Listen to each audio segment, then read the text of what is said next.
హల్లెలూయా.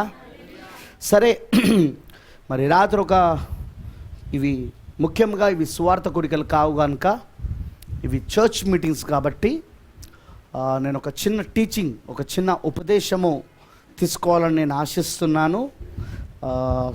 అందుకే కొన్ని విషయాలు నేను లోతైనవి మాట్లాడుతున్నప్పుడు ఒకవేళ మీకు అర్థం కాకపోయినా మీరేమీ తొందరపడాల్సిన అవసరం లేదు, మీరేమీ కంగారు పడాల్సిన అవసరం లేదు. హృదయంలో ప్రార్థన చేసుకోనండి, పరిశుద్ధాత్మ పైన ఆధారపడండి. ఎందుకంటే ఈ విషయాలు పరిశుద్ధాత్మ మాత్రమే మనందరికీ అర్థమవునట్లు చేయగలడు. ఆయనే మన అంతరంగ బోధకుడు, ఆయనే మనకు ఈ విషయాలను విశదపరచగలడు. ఇక నిద్రపోయే వాళ్ళు నిద్రపోండి, వాక్యం వినేవాళ్ళు వినండి. ఎందుకంటే నిద్రపోయే రెగ్యులర్ కమర్స్ ఉంటారు ప్రతి సంఘంలో, మా సంఘంలో కూడా ఉన్నారు. సో వాళ్ళు ఎలాగో నిద్రపోయేటోళ్ళు నిద్రపోతారు, కానీ వాక్యం వినేవాళ్ళు వింటారు. అదే నేను నమ్ముతున్నాను. మరి వినేవారి కోసమే కదా, విశ్వసించే వారి కోసమే దేవుడు మాట్లాడతాడు. దేవుడు విశ్వసించే వారి కోసం మాట్లాడతాడు ఆయన. ఆమేన్, హల్లెలూయా. మరి తప్పకుండా దేవుడు మీతో మాట్లాడతాడని నేను నమ్ముతున్నాను. సరే, మనమందరము నిలబడి ఉండగా పరిశుద్ధ గ్రంథంలో నుండి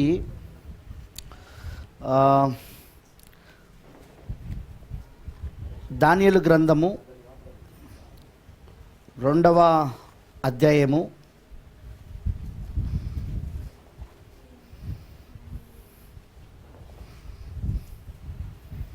31వ వచనమును చదువుకుందాం. దానియేలు గ్రంథము 2వ అధ్యాయము 31వ వచనమును చదువుకుందాం. దిస్ ఇస్ ఎ ప్రొఫెసీ, ఇది ఒక ప్రవచనము దానియేలు కాలంలో. ఆ ప్రవచనము ముందు అది నెబుకద్నెజరు రాజుకి కలగా చూపించబడింది. ఆ తర్వాత ఆ కాలపు ప్రవక్త దానియేలు దానిని దర్శనంలో చూసి దాని భావాన్ని కూడా చెప్పాడు. ఆయన ఆ కళ చెప్పాడు, ఆ కళ భావాన్ని చెప్పాడు.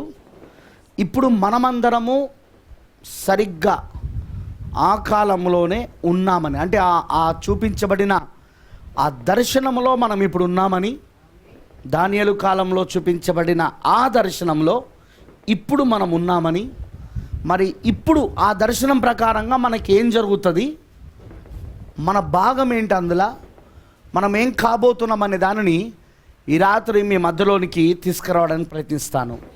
We are finding our day vision. మన దినం యొక్క దర్శనమును మనం ఇప్పుడు కనుగొనాల. అర్థమైందా? మన దినానికి సంబంధించిన లేఖనము, మన దినానికి సంబంధించిన దర్శనము, ప్రవచనము, అందులో మన స్థానము మనం కనుగొనాల. ఎందుకంటే అది దేవుడు ముందుగానే ప్రణాళిక వేసి పెట్టాడు. ముందుగానే ఆయన ఇదంతయు ఆయన ముందుగానే ప్రణాళిక వేసి దానిని ప్రవచనాల రూపంలో ఆయన ఇచ్చుకుంటూ వచ్చాడు. అందులో ఒకటి ఈ దానియేలు గ్రంథంలో చెప్పబడిన ఈ 2వ అధ్యాయంలోని ఈ కళ. మరి ఈ కళ ఎందుకు ఇంత ఇంపార్టెంటో ఈ రాత్రి మీరు చూస్తారు. అంతేకాదు, చాలామంది అంటుంటారు దానియేలు 70 వారాలు మనకు అక్కర్లేదు, అది యూదుల కోసం అంటారు. కానీ దానియేలు 70 వారాలే మనకు అవసరం కావాలి. ఎందుకంటే దానియేలు 70 వారాలు అర్థమైతేనే నువ్వు ఏ ప్రవచనంలో ఉన్నావో, నువ్వు ఏ లేఖనంలో ఉన్నావో, ఏ ప్రవచనంలో ఉన్నావో, ఇప్పుడు దేవుడు ఏం పని చేస్తున్నాడు, ఆయన ఏం క్రియ చేస్తున్నాడు, ఆయన విమోచన పథకం ఎలా అమలు చేయబడుతున్నది, అందులో విమోచించబడే వారిలో నువ్వుంటే, నీ పేరుంటే గొర్రెపిల్ల జీవ గ్రంథంలో జగత్తు పునాది వేయబడ మునుపు ఆ విమోచన గ్రంథంలో నీ పేరుంటే, నీ పట్ల దేవుడు ఏం చేస్తున్నాడు, నీ జీవితం పట్ల దేవుడు ఏం చేస్తున్నాడు, నీ పట్ల దేవుడు ఏం కార్యం జరిగిస్తున్నాడో నీకు అర్థమవుతుంది. చూడండి, ఒక్కటి మాత్రం మర్చిపోకండి, మనము చరిత్రను చదివినంతసేపు చరిత్రనే మనకు అర్థమవుతుంది. కానీ చరిత్ర మరలా తిరిగి మన కాలంలో పునరుద్ధం అవుతున్నదన్న సంగతి నీకు అర్థమైనప్పుడు నువ్వు ప్రస్తుత కాలంలో జీవిస్తావు. నువ్వు చరిత్రను చెప్పుకొని జీవించవు, ప్రస్తుత కాలం చెప్పుకొని జీవిస్తావు. ఈరోజు సంఘశాఖల యొక్క వర్తమానానికి మన వర్తమానానికి తేడా అదే. వాడు చరిత్ర చెప్పుకుంటూ జీవిస్తూ ఉంటాడు. వాడు చరిత్రలో జరిగిన వాటిని వాడు చెప్పుతూ వాటిని నమ్మమని అంటూ ఉంటాడు. కానీ అవి చరిత్రలో జరిగిపోయినాయి. దాన్ని నమ్మితేంది, నమ్మకపోతేంది. కానీ ఇప్పుడు మెయిన్ థింగ్ ఏంటంటే ఆ చరిత్రనే మరలా పునరుద్ధం అవుతున్నది. History is repeating it self. చరిత్ర తనకు తాను పునరుద్ధం అవుతూ ఆ చరిత్రలో చెప్పబడిన ప్రవచనాలలో, ఛాయలలో, నీడలలో నువ్వు నేను ఉన్నాము. అందులో దేవుడు ఏర్పరచుకొని పెట్టుకొని ఉన్నాడు. ఎందుకంటే మనము చరిత్ర కంటే ముందే, జగత్ పునాది వేయబడక మునిపే, కాలం అనేది లేక మునిపే, ఆ నిత్యత్వములోనే దేవుని మనసులోని వెనక భాగములో మనం ఏర్పరచబడి ఉన్నాం. అక్కడ ఏర్పరచబడ్డం అంటే ఏదో మార్క్, ఏదో అబ్రహాము, ఏదో పాలు అలా కాదు. మన జీవితం మొత్తం అక్కడ ఆయన తన మనసులో లిఖించున్నాడు. ఆయన నువ్వు ఏ కాలంలో పుట్టాలి, ఏ ప్రాంతంలో పుట్టాలి, ఏ సమయంలో పుట్టాలి, ఏ ప్రవక్త ఉండాలి ఆ సమయంలో, ఏ వర్తమానికుడు ఉండాలి ఆ సమయంలో, ఏ వర్తమానం రావాలి ఈ భూమిపైకి ఆ సమయంలో, నువ్వు ఏ కాలంలో, ఏ ప్రాంతంలో, ఏ ఇంట్లో నువ్వు పుట్టాలి, ప్రతిదీ కూడా. అంతేకాదు నీ జీవితం పుట్టుక మొదలుకొని ఆ ఎత్తబడుట జరిగే వరకు, లేదా మరణం వచ్చే వరకు ఏదైతే ఉందో అదంతా కూడా దేవుడు ముందుగానే ప్రణాళిక వేసి పెట్టాడు. ఆయన నిన్ను నువ్వు లేఖనములో కనుగొనడమే పరిపూర్ణ విశ్వాసం. నిన్ను నువ్వు లేఖనములో నీ స్థానమును నువ్వు కనుగొని ఆ అభిషేకాన్ని పొందుకొని దాని ప్రకారంగా జీవించడమే పరిపూర్ణ విశ్వాసం. ఆ పరిపూర్ణ విశ్వాసం లేకుండా నువ్వు ఎత్తబడలేవు. డు నాట్ ఫర్గెట్, మర్చిపోకండి. పరిపూర్ణ విశ్వాసం లేకుండా నువ్వు ఎత్తబడలేవు. బ్రదర్ బ్రానమ్ అంటాడు, perfect faith only can take you other side. అవతల గట్టుకు పరిపూర్ణ ప్రేమ మాత్రమే, పరిపూర్ణ విశ్వాసం మాత్రమే నిన్ను తీసుకెళ్తుంది. విశ్వాసము ప్రేమ కవలలై ఉన్నాయి. అవి ప్రేమ ఉన్న చోట విశ్వాసం ఉంటుంది, విశ్వాసం ఉన్న చోట ప్రేమ ఉంటుంది. మీకు అర్థమవుతుందని అన్నది? అవి రెండు కవలలై ఉన్నవి. అర్థమైందా? సో పరిపూర్ణ ప్రేమ, పరిపూర్ణ విశ్వాసం, ఈ రెండు నువ్వు కలిగి ఉండాలంటే లేఖనము నీకు తెరవబడాలా. నువ్వు ఎవరో ఆ లేఖనంలో చూడాలా. నీ గురించి ఏం ప్రవచించబడిందో చూడాలా. అంతేకాదు అది ఎందుకు నీ జీవితంలో జరుగుతుందో కూడా నీకు అర్థం కావాలా. ఆ దేవుని ప్రణాళికలో, ఆ దేవుని సంకల్పంలో నిన్ను నువ్వు చూసుకోగలగడమే దేవుని యొక్క వర్తమానం. So let us go. ఇప్పుడు మనం చూద్దాం దానియేలు గ్రంథం 2వ అధ్యాయము 31 వచనంలో చూద్దాం. రాజా తాము చూచుచుండగా బ్రహ్మాండమగు ఒక ప్రతిమ కనబడేను గదా. ఆ గొప్ప ప్రతిమ మహాప్రకాశమును భయంకరమునైన రూపమును గలదై తమ ఎదుట నిలిచెను. ఆ ప్రతిమ యొక్క శిరస్సు మేలిమి బంగారమైనది, దాని రొమ్మును భుజములను వెండినియు, దాని ఉదరమును తొడలను ఇత్తడివియు, దాని మోకాళ్ళు ఇనుపవియు, దాని పాదములలో ఒక భాగము ఇనుపదియు, ఒక భాగము మట్టిదునై ఉండెను. మరి చేతి సహాయం లేక తీయబడిన ఒక రాయి, ఇనుమును మట్టియు కలిసిన ఆ ప్రతిమ యొక్క పాదముల మీద పడి దాని పాదములను తుత్తనీయులుగా విరగొట్టినట్టు తమకు కనబడెను. అంతటా ఇనుమును మట్టియు ఇత్తడియు వెండియు బంగారమును ఏకముగా దంచబడి కళ్ళములోని చెత్తవలె కాగా వాటికి స్థలము ఎచ్చటను దొరకకుండా గాలి వాటిని కొట్టుకొని పోయెను. ప్రతిమ విరగొట్టిన ఆ రాయి సర్వభూములంతా మహాపర్వతమాయెను. తాము కనిన కల ఇదే, దాని భావము రాజు సముఖమున మేము తెలియజెప్పుదాము. రాజా, పరలోకమందున దేవుడు రాజ్యమును అధికారమును బలమును ఘనతయు తమరికి అనుగ్రహించున్నాడు. తమరు రాజులకు రాజై ఉన్నారు. ఆయన మనుషులు నివసించు ప్రతి స్థలమందును మనుషులనేమి భూజంతులనేమి ఆకాశ పక్షులనేమి అన్నిటినీ ఆయన తమరి చేతికి అప్పగించున్నాడు. వారందరి మీద తమరికి ప్రభుత్వము అనుగ్రహించున్నాడు. తామే ఆ బంగారపు శిరస్సు. ఇప్పుడు నెబుకద్నెజర్ కనిన కలలోని ఆ కళ దర్శనంలో ప్రవక్త దానియేలు చూసి ఆ కళను మొత్తం వివరించి ఆ కళ భావంలో నెబుకద్నెజర్ స్థానాన్ని చూపిస్తున్నాడు, నెబుకద్నెజర్ రాజ్యాన్ని చూపిస్తున్నాడు. అది ఏంటిదంటే బంగారు శిరస్సు అని. సో నెబుకద్నెజర్కి ఇప్పుడు అర్థమైంది తాను ఏ స్థానంలో ఉన్నాడో. ఓకేనా? అర్థమైన వాళ్ళందరూ రామని చెప్పాలా? తామే ఆ బంగారపు శిరస్సు. 39వ వచనం, తాము చనిపోయిన తర్వాత తమరి రాజ్యము కంటే తక్కువైన రాజ్యం ఒకటి లేచును. తెలుసు కదా మీకు, నెబుకద్నెజర్ రాజు ఉన్నప్పుడు మాదీలు పారసీకులు రాలేదు. అతని కుమారుడు పరిపాలన చేస్తున్న సమయంలో గోడ మీద చేవ్రాత వచ్చిన సమయంలో మరొక రాజ్యం వచ్చింది. ఇప్పుడు షూషాను కోట పైన, అదే ఈ యొక్క బబులోని యొక్క రాజధాని షూషాను కోట పైన వాళ్ళు దాడి చేసి ఆ షూషాను కోటను ఎప్పుడైతే ఆ రాజును హతము చేసి ఆ రాత్రి ఎప్పుడైతే మాదీలు పారసీకులు ఆ రాజ్యాన్ని అంటే ఆ షూషాను కోటను స్వాధీనం తీసుకున్నారో ఇక మొత్తం ప్రపంచమంతా కూడా వాళ్ళ స్వాధీనంలోకి వెళ్ళిపోయింది. ఎందుకంటే అప్పటికే ప్రపంచమంతా కూడా మొత్తము ఆ బబులోను యొక్క చేతిలో ఉన్నది. కాబట్టి ఇప్పుడు బబులోను రాజును హతము చేయడం ద్వారా, అతని యొక్క సైన్యాన్ని హతము చేయడం ద్వారా మొత్తం రాజ్యం అంతా వారి చేతికి వచ్చేసింది. ఓకేనా? అర్థమైందని చెప్పింది. సో అదే చెప్తున్నాడు ఇప్పుడు నెక్స్ట్ జరగబోయేదానని. విషయం ఏంటిదంటే 2వ అధ్యాయంలో ఏదైతే ఇక్కడ దానియేలు చెప్తున్నాడో తదుపరి అధ్యాయాలు చదివితే దానియేలు ఉండగానే ఆ ప్రవచనం కూడా నెరవేర్పు జరిగింది. దానియేలు ఉండగానే. అర్థమవుతుందా? ఓకే, నెక్స్ట్, తాము చనిపోయిన తర్వాత తమరి రాజ్యము కంటే తక్కువైన రాజ్యం ఒకటి లేచును, అటు తర్వాత లోకమంతా ఏలునట్టి 3వ రాజ్యం ఒకటి లేచును. చూడండి, ఇవన్నీ చిన్న రాజ్యాలు కావు, ప్రపంచాన్ని పరిపాలించే రాజ్యాలు. మొదటిది బబులోన్ అని మనకు అర్థమైంది. రెండోది దానియేలు ఉన్నప్పుడే అది మాదీలు పారసీకుల రాజ్యం అని అర్థమైంది. మూడోది దానియేలు లేడు కానీ దానియేలు చెప్పాడు 8వ అధ్యాయంలో, ఆ మూడవది గ్రీకులు అని చెప్పాడు. కానీ 4వదే దానియేలుకు మర్మంగా ఉండే. 4వదే దానియేలుకు మర్మముగా ఉండే.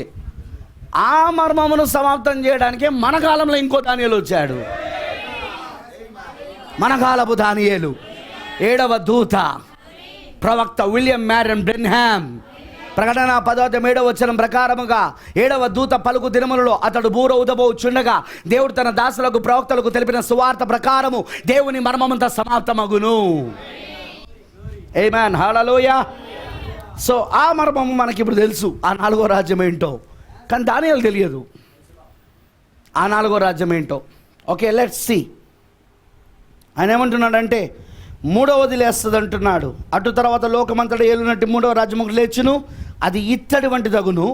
మొదటిది బంగారము, 2వది వెండి, 3వది ఇత్తడి. ఇక 4వది మనం చూస్తే పిమ్మట 4వ రాజ్యం ఒకటి లేచును, అది ఇనుము వలె బలముగా ఉండును. ఇనుము సమస్తమైన వాటిని దంచి విరగొట్టినది కదా, ఇనుము పలగొట్టినట్లు అది రాజ్యములన్నిటినీ పగలగొట్టి పొడి చేయును. పాదములను వ్రేలును కొంత మట్టునకు కుమ్మరి మట్టిదిగాను కొంత మట్టునకు ఇనుపదిగా ఉన్నట్టు తమరికి కనబడెను గనుక ఆ రాజ్యములో భేదములుండును. అయితే ఇనుము బురదతో కలిసి ఉన్నట్టు కనబడెను గనుక ఆ రాజ్యములో అలాగున ఉండును. ఆ రాజ్యము ఇనుము వంటి బలము గలదై ఉండును. పాదముల వ్రేలు కొంత మట్టునకు ఇనుపవిగాను కొంత మట్టునకు మట్టివిగాను ఉన్నట్లు ఆ రాజ్యం ఒక విషయంలో బలముగాను ఒక విషయంలో నీరసముగాను ఉండును. ఇనుమును బురదయు మిళితమై ఉండుట తమరికి కనబడెను. అటువలే మనుష్య జాతులు మిళితములై ఇనుము మట్టితో అతకనట్లు వారు ఒకరితో ఒకరు పొసగక ఉందురు. ఆ రాజుల కాలములలో, ఈ మాట వినండి, ఆ రాజుల కాలములలో పరలోకమందున దేవుడు ఒక రాజ్యము స్థాపించును. రైట్? ఆ రాజుల కాలములలో పరలోకమందున దేవుడు ఒక రాజ్యమును స్థాపించును. రాజ్యాలు కాదు, ఒక్క రాజ్యం, అది కూడా ఆమేన్. దానికి ఎన్నటికీ నాశనం కలగదు. పరలోకమందున్న దేవుడు స్థాపించే ఆ రాజ్యం ఎన్నటికీ నాశనం కలగదు. ఎందుకు? మొదటిది బంగారమునకు సూచనగా ఉన్న బబులోను నాశనమైంది. రెండవది వెండికి సూచనగా ఉన్న మాదీలు పారసీకుల రాజ్యం కూడా నాశనం అయిపోయింది. మూడవది ఇత్తడికి ఛాయగా ఉన్న గ్రీకుల యొక్క రాజ్యం, ద గ్రేట్ అలెగ్జాండర్, చదువుకున్న వాళ్ళకి తెలుసు, గొప్పవాడైన అలెగ్జాండర్ రాజ్యం కూడా నాశనం అయిపోయింది. చరిత్ర చదివితే మీకు అర్థమవుతుంది. చివరికి మోకాల దగ్గర ఉన్న ఇనుము రాజ్యం కూడా నాశనం అయ్యి పాదముల దగ్గర అది కొంత ఇనుము కొంత మట్టి రాజ్యంగా మారి ఉన్నది. అది కూడా నాశనం అవుతుంది. కానీ నాశనం కాని రాజ్యం ఏదైనా ఉన్నదా అంటే ఈ పాదముల దగ్గర ఉన్న ఆ 10,000 కొంత ఇనుము కొంత మట్టి రాజ్యముల దగ్గర, ఆ రాజుల యొక్క పరిపాలన దగ్గర, హల్లెలూయా, ఒక రాజ్యము పరలోకమందున దేవుడు స్థాపించబోతున్నాడు. దానికి ఎన్నటికీ నాశనము కలగదు. ఆ రాజ్యము దాన్ని పొందిన వారికి గాక మరి ఎవరికి చెందదు. బ్రదర్, ఇప్పుడు మనం ప్రపంచంలో ఏ రాజ్యంలోకైనా వెళ్ళొచ్చు వీసా తీసుకొని, కానీ ఈ రాజ్యంలోకి మాత్రం వెళ్ళలేము. దీనికి నో వీసా, నో టికెట్. మరి ఎవరు వెళ్తారు బ్రదర్? దాన్ని ఎవరైతే పొందుకోవాలని నిర్ణయించబడ్డారో వారు తప్ప ఎవరు ఆ రాజ్యంలో సంబంధులు కాలేరు. ఆ రాజ్య సంబంధులు కావాలంటే నువ్వు ఆ రాజ్యములో నువ్వు జీవించాలి అంటే, అదే పరలోకమందున్న దేవుడు స్థాపిస్తున్న రాజ్యంలో నువ్వు జీవించాలి అంటే నువ్వు పొందుకొని ఉండాలా. దాన్ని పొందుకోవాలంటే ముందుగా నిర్ణయించబడి ఉండాలా. దానికోసం దేవుడు నిన్ను ముందుగా ఏర్పరచుకొని ఉండాలా. ఆమేన్, హల్లెలూయా. ఎవడు పడితే వాడు పరలోకం పోతే ఇంకా పరలోకం ఎందుకు? ఆ రాజ్యం దాన్ని పొందిన వారికి గాక మరి ఎవరికి చెందదు. అది ముందు చెప్పిన రాజ్యములన్నిటినీ పగలగొట్టి నిర్మూలము చేయును గాని అది యుగముల వరకు నిలుచును. దేవుడి మాటలను దీవించును గాక. Let us see God's plan. దేవుడి ప్రణాళికను చూద్దాం, ప్రార్థన చేసుకుందాం.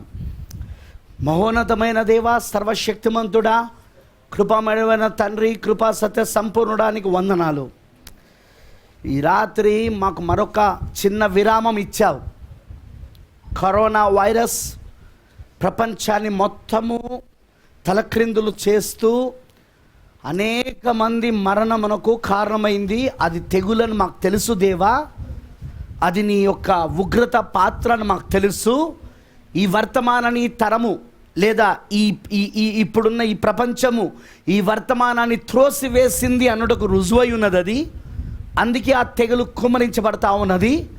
అయితే ప్రభువా, ఆ సమయంలోనే మేమిప్పుడు మా క్రొత్త దేశమునకు, మా క్రొత్త శరీరములకు వెళ్ళడానికి సిద్ధంగా ఉన్నాం. ఇక వాగ్దాన దేశమైన మా క్రొత్త శరీరంలోనికి. ఎందుకంటే ఆ మొదటి నిర్గమములో ఎలాగైతే ఆ తెగులు కుమ్మరించబడుతూ ఉండగానే ఆ ఇశ్రాయేలులు ఆ తెగుళ్ళ మధ్యలోనే వారు ప్రభు ఆ పాలు తేనెలు ప్రవహించే దేశమైన వాగ్దాన దేశము, ఆ క్రొత్త దేశంలోనికి దేశమును విడిచిపెట్టి మరొక క్రొత్త దేశంలోనికి ఎలా వెళ్ళారో ఈ దేహాన్ని విడిచిపెట్టి మరొక దేహానికి మేము వెళ్ళడానికి సిద్ధంగా ఉన్నాం ప్రభువా. Thank you lord. నీ ప్రవచనాలన్నీ జరుగుతున్నాయి. నీ ప్రణాళిక అంతా మాకు అర్థమవునట్లుగా నువ్వు చేస్తున్నావు ప్రభువా. ఈరోజు మరొక్కసారి ఈ రాత్రి నీ అభిషేకము నీ పిల్లలపైన కుమ్మరించు. నీ పరిశుద్ధాత్మ అభిషేకమును నీ పిల్లలు పొందుకుందురు కాక. ఈరోజు వారి హృదయాలు తెరవబడును కాక. నీ వాక్యము వారి హృదయాలలో తెరవబడును కాక. నీ వాక్యము వాళ్ళ హృదయాలలో అభిషేకించబడును కాక. అది వారిలో శరీరం అవును గాక. వాక్యము శరీరం అవ్వడము, శరీరము వాక్యముగా మారడము, అది అబ్రాహాము జీవితంలో చూసాం మేము. ఇప్పుడు అదే అబ్రాహాం యొక్క రాజసంతానమైన మాకు కూడా అదే వాగ్దానం చేయబడ్డది. అబ్రాహాముకు ఏదైతే చేయబడిందో అదంతా ఇప్పుడు మాకు కూడా జరుగుతూ ఉన్నది. ఎందుకంటే నువ్వు అన్నావు, అబ్రాహామా ఇది నీకు మాత్రమే కాదు నీ తర్వాత నీ సంతానాన్ని కూడా అన్నావు. అదే ఇప్పుడు మాకు కూడా జరుగుతూ ఉన్నది ప్రభువా. Thank you Jesus. అందుకే ఇది మరొకసారి నీ కృప మాకు దయచేయి, మరొకసారి నీ అభిషేకం మాకు దయచేయి. నీవే ప్రభువా మాతో మాట్లాడమని కోరుతున్నాం. ఇది అర్థం చేసుకోవడానికి కొంచెం కష్టతరంగా ఉండవచ్చు, కానీ ఆత్మనే మాకు అర్థము చెప్పువాడై ఉన్నాడు, మా అంతరంగ బోధకుడై ఉన్నాడు. మేము నీ ఆత్మ పైన ఆధారపడుతున్నాము, నీవు మాతో మాట్లాడమని, మమ్మల్ని అభిషేకించమని. అలానే ప్రభు ఆటంకపరచాలని చూస్తున్న దురాత్మ శక్తులను, దయ్యపు శక్తులను, క్రీస్తు విరోధి ఆత్మలను ప్రభు అయిన యేసుక్రీస్తు నామములో బంధిస్తూ ఉన్నాం. ప్రభువా, ఏ దయ్యం పని చేయకుండా ఇక్కడ పూర్తిగా నీ పరిశుద్ధ ఆత్మనే ఈ స్థలంలో అందరినీ అభిషేకించి అందరినీ తన స్వాధీనంలో ఉంచుకునే కృపను దయచేయి. వాతావరణమును, కరెంటుని, ప్రతిదీ నీ ఆధీనంలో ఉండును గాక. రంగంపైకి బలిష్ఠుడైన దూతగా నువ్వు నిలబడి మాట్లాడమని, అభిషేకించమని, ఆ వాక్యము చేత మా హృదయాలను అభిషేకించమని నీకు సమర్పించుకుంటూ యేసుక్రీస్తు నామములో ప్రార్థిస్తున్నాము. ఆమేన్. దయచేసి కూర్చోనండి, ప్లీజ్ బి సిట్ డౌన్.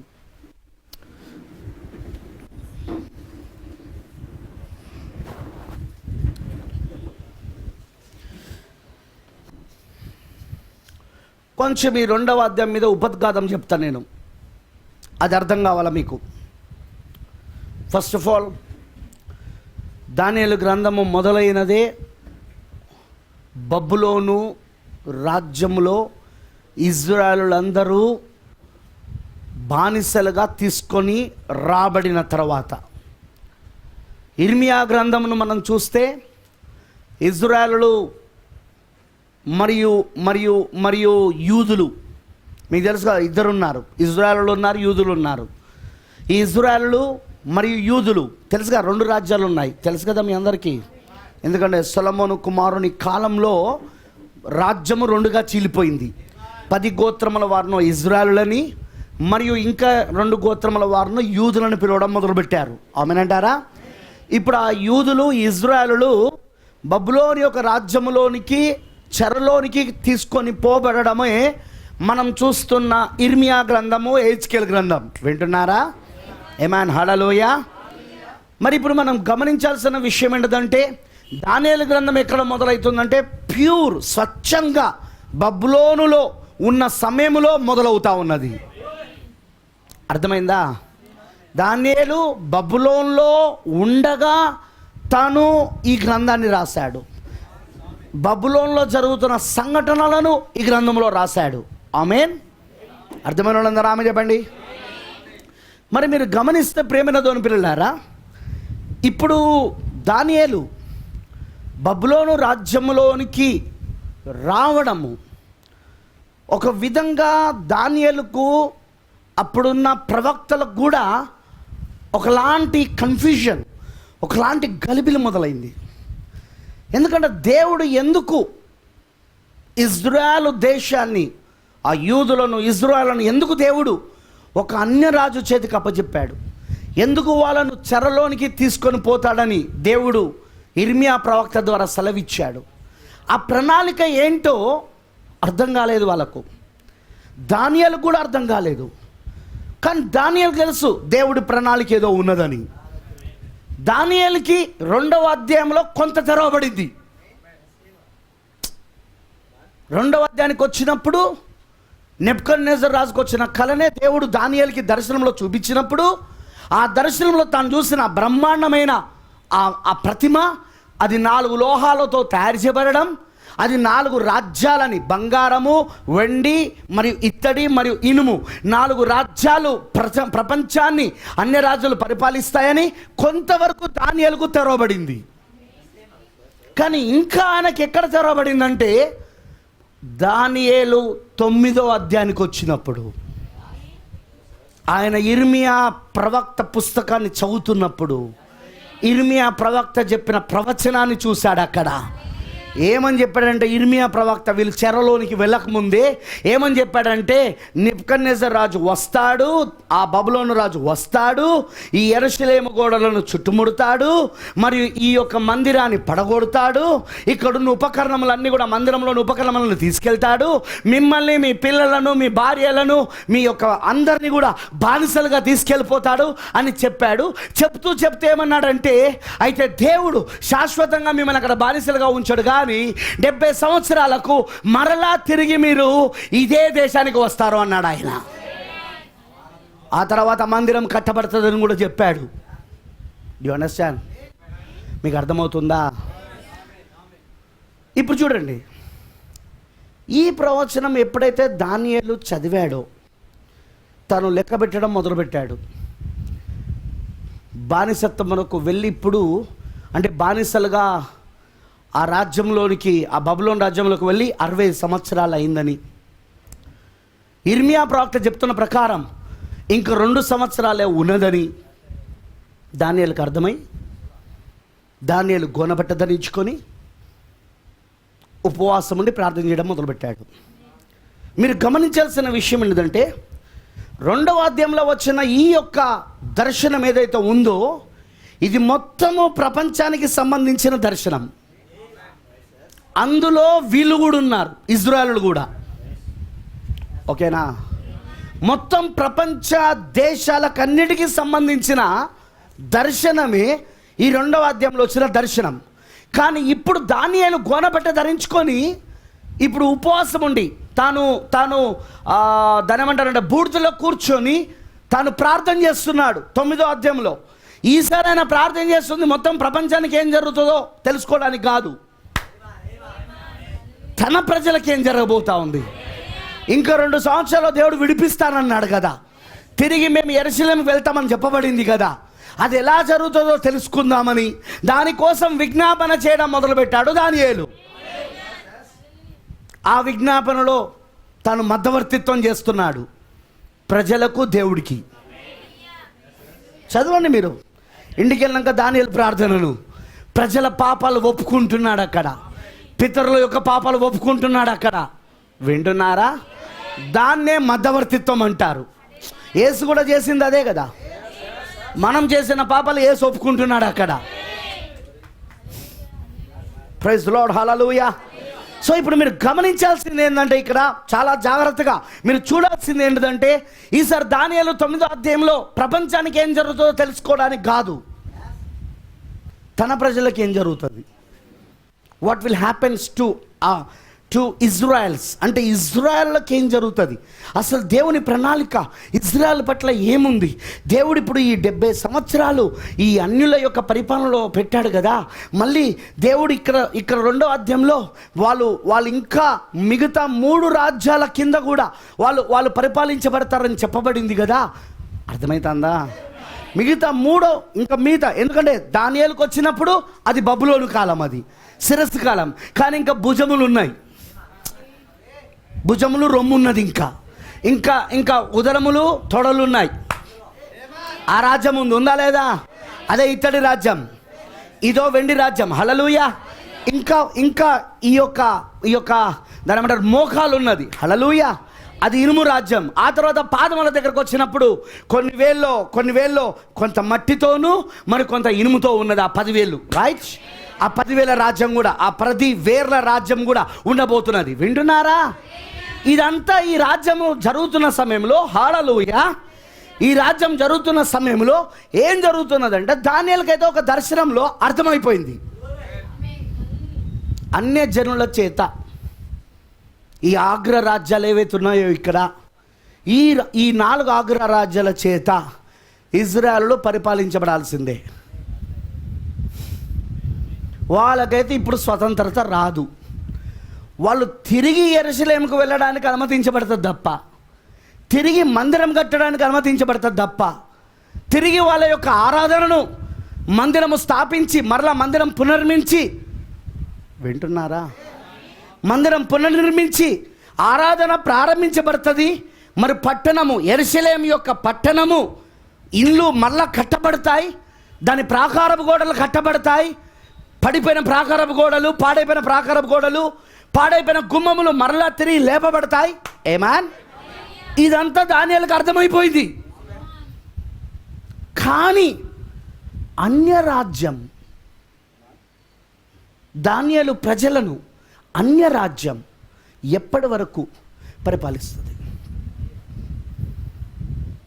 ఆ ప్రణాళిక తెలుసుకోవడానికి దానియేలు గోనబట్ట ధరించుకొని బుడిదలో కూర్చొని ఉపవాసం ఉండి ప్రార్థన చేయడం మొదలుపెట్టాడు. కానీ విచిత్రం ఏంటో తెలుసా? గాబ్రియల్ వచ్చాడు ఇప్పుడు దానియేలు దగ్గరికి. మహోన్నతుడైన దేవుని యొద్ద నుండి గాబ్రియల్ దూత వచ్చాడు దానియేలుకు ఆ మర్మమును చెప్పడానికి. ఓకేనా? దానియేలుకు ఆ మర్మాన్ని చెప్పడానికి మొదటిగా ఆ గాబ్రియల్ వచ్చిన 6 కారణాలు ఏంటో చెప్పేశాడు. ఓకే. తర్వాత దానియేలుకి మొత్తము ఏ కాలం వరకు అంటే మొత్తం ఇజ్రాయేలు యొక్క ప్రణాళిక అక్కడ బబులోను మొదలుకొని మరి చివరి వరకు మొత్తం ఆ 1000 ఏళ్ల పరిపాలన స్థాపించబడే వరకున్న ప్రణాళిక అంతా కూడా ఆ 70 వారంలో ఉన్నదని దానియేలు చెప్పాడు. వింటున్నారా? అర్థమైన వాళ్ళందరూ రామ చెప్పండి. ఇక్కడ దానియేలు 2వ అధ్యాయంలోనూ అన్యజనుడైన రాజు నెబుకద్నెజర్ రాజుకి వచ్చిన కళ, ఆ కళను దేవుడు ఆ కాలపు ప్రవక్త మర్మములను బయలుపరచువాడైన దానియేలుకు దేవుడు దర్శనంలో చూపించి దాని భావం కూడా చెప్పాడు. అందులో చూసింది ఏంటంటే మొత్తం ప్రపంచమునంతటిని ఇంక్లూడింగ్ ఇజ్రాయెల్, ఆ ఇజ్రాయెల్ను కలుపుకొని ప్రపంచాన్ని మొత్తం 4 అగ్రరాజ్యాలు పరిపాలిస్తాయని చూపించబడింది.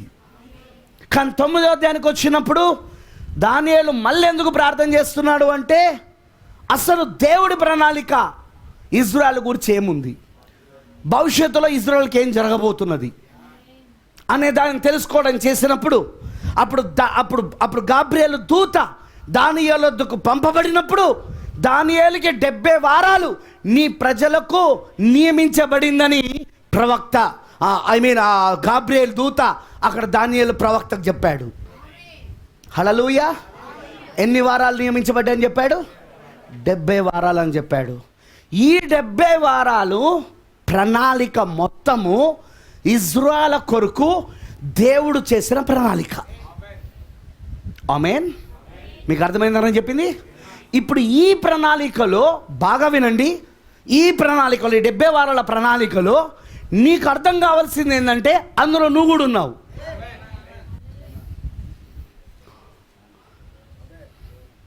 అర్థమైన వాళ్ళందరూ రామ చెప్పండి. చాలామంది అంటుంటారు దానియేలు 70 వారాల, మనకు కదా అది యూదులకు, మనకు కదా అది ఇజ్రాయెల్కు. సార్, అది ఇజ్రాయెల్కైతే ఈ కాల ప్రవక్త ఇజ్రాయెల్కు ప్రవక్తనా అన్యజనులకు ప్రవక్తనా చెప్పాలా నాకు? ఇప్పుడు వచ్చిన ప్రవక్త విలియం బ్రెన్హామ్ 1909 నుండి 1965 వరకు 56 సంవత్సరాలు జీవించిన ఈ ప్రవక్త ఇజ్రాయెలుకు ప్రవక్తనా మన అన్యజనులకు ప్రవక్తనా? ఈయనబడతలే. అన్యజనులకు ప్రవక్త ఆయన. మరి ఆయన అన్యజనులకు ప్రవక్త అయితే ఇజ్రాయెల్ గురించి ఎందుకు బోధించాలి? ఆయన దానియేలు 70 వారాలు ఎందుకు బోధించాలా? రెండవది ముద్రలు, 7 ముద్రలు. ప్రవక్త ఏమన్నాడు? 7 బూరలో ఇజ్రాయెలుకి ఇవ్వబడింది, 7 ముద్రలో అన్యజనులైన వధువుకి ఇవ్వబడింది. అక్కడ ఇజ్రాయెల్కి 7 బూరలు ఎలాగో ఇక్కడ అన్యజనులైన వధువుకి 7 ముద్రలు ఎలా అన్నాడు ఆయన. కానీ 7 ముద్రలలో మొదటి ముద్రలోనే దానియేలు 70 వారాల యొక్క మర్మాన్ని విప్పుతా ఉన్నాడు ఆయన. అక్కడ మొదటి ముద్రలోనే దానియేలు 70 వారాలను గురించిన మర్మమును బోధిస్తూ ఉన్నాడు ఆయన. ఆయన బోధిస్తున్నది అన్యజనులకు, కానీ విప్పుతున్నది ఇజ్రాయెల్ యొక్క దానియేలు 70 వారాల యొక్క మర్మము. అది మీకు అర్థం కావాలంటే ముందు మీకు రోమియోలకు రాసిన పత్రిక అర్థం కావాలా? You understand? నేను ఇప్పుడు ఆ పత్రికకు వెళ్ళాను, కానీ మీరు ఇంటికి వెళ్ళాక చదువుకోండి 11వ అధ్యాయాన్ని. రోమియోలకు రాసిన పత్రిక 11వ అధ్యాయంలో అపోస్తలుడైన పౌలు గారు ఆ మర్మాన్ని తన పత్రికలో మర్మయుక్తంగా రాస్తా ఉన్నాడు. ఏంటిది ఆ మర్మం అంటే, ఆయన స్వాభావికమైన అంజూరపు చెట్టు. ఎవరు వాళ్ళు? స్వాభావికమైన అంజూరపు చెట్టు ఎవరు? ఇజ్రాయేలులు. స్వభావానికి విరోధమైన చెట్టు ఎవరు? అన్నజనులైన మనం. పౌలు గారు ఏమంటున్నాడంటే స్వాభావికముగా ఉన్న ఆ యొక్క అంజురపు చెట్టులోని కొన్ని కమ్మలను నరికి స్వభావానికి విరోధంగా ఉన్న మనల్ని, అన్యజనులైన మనల్ని దానిలో అంటుకట్టాడు అంటున్నాడు. మర్మం అర్థమైందా? ఇప్పుడు ఎవరితో అంటుకట్టబడ్డాం? మనం ఇప్పుడు ఇజ్రాయెల్తో అంటుకట్టబడ్డాం. You understand? మీకు అర్థమవుతున్నదా? అందుకే ప్రవక్త అంటాడు, 7వ ముద్ర కింద ఇక్కడ వధువు ఎలా ఉన్నదో 7వ బూర కింద అక్కడ 1,44,000 మంది అలానే ఉన్నారు అన్నాడు. ఇక్కడ 7వ ముద్ర కింద ఇప్పుడున్న వధువుకి, 7వ ముద్ర కింద ఇప్పుడున్న వధువుకి, ఇప్పుడు ఎలాగైతే మోషే ఏలియాలనే ఆ అన్యజనుల యొక్క ప్రవక్త పక్షిరాజు వచ్చాడో మోషే ఏలియా అనే పరిచర్యలతో, ఆమేన్, అక్కడ 7వ బూర కింద వాళ్ళకు మోషే ఏలియాలనే యూదుల ప్రవక్తలు, పక్షిరాజు ప్రవక్తలు రాబోతా ఉన్నారు. ఆమేన్, హల్లెలూయా. ఇక్కడ 7వ ముద్ర కింద మనకు మనిషి కుమారుడు ఎలా దిగొస్తా ఉన్నాడు, అక్కడ 7వ బూర కింద వాళ్ళకు మనిషి కుమారుడు క్రీస్తు దిగి రాబోతా ఉన్నాడు. ఫస్ట్ ఆఫ్ ఆల్ నీకు అర్థం కావాల్సింది ఏంటిది అంటే, ఇజ్రాయెల్ గురించి, అన్యజనుల గురించిన మర్మం. ఈ మర్మం పాత నిబంధనలో ఛాయలలో, నీడలలో దేవుడు చూపించాడు. ఎగ్జాంపుల్, ఉదాహరణ, బాగా వినండి. ఉదాహరణ,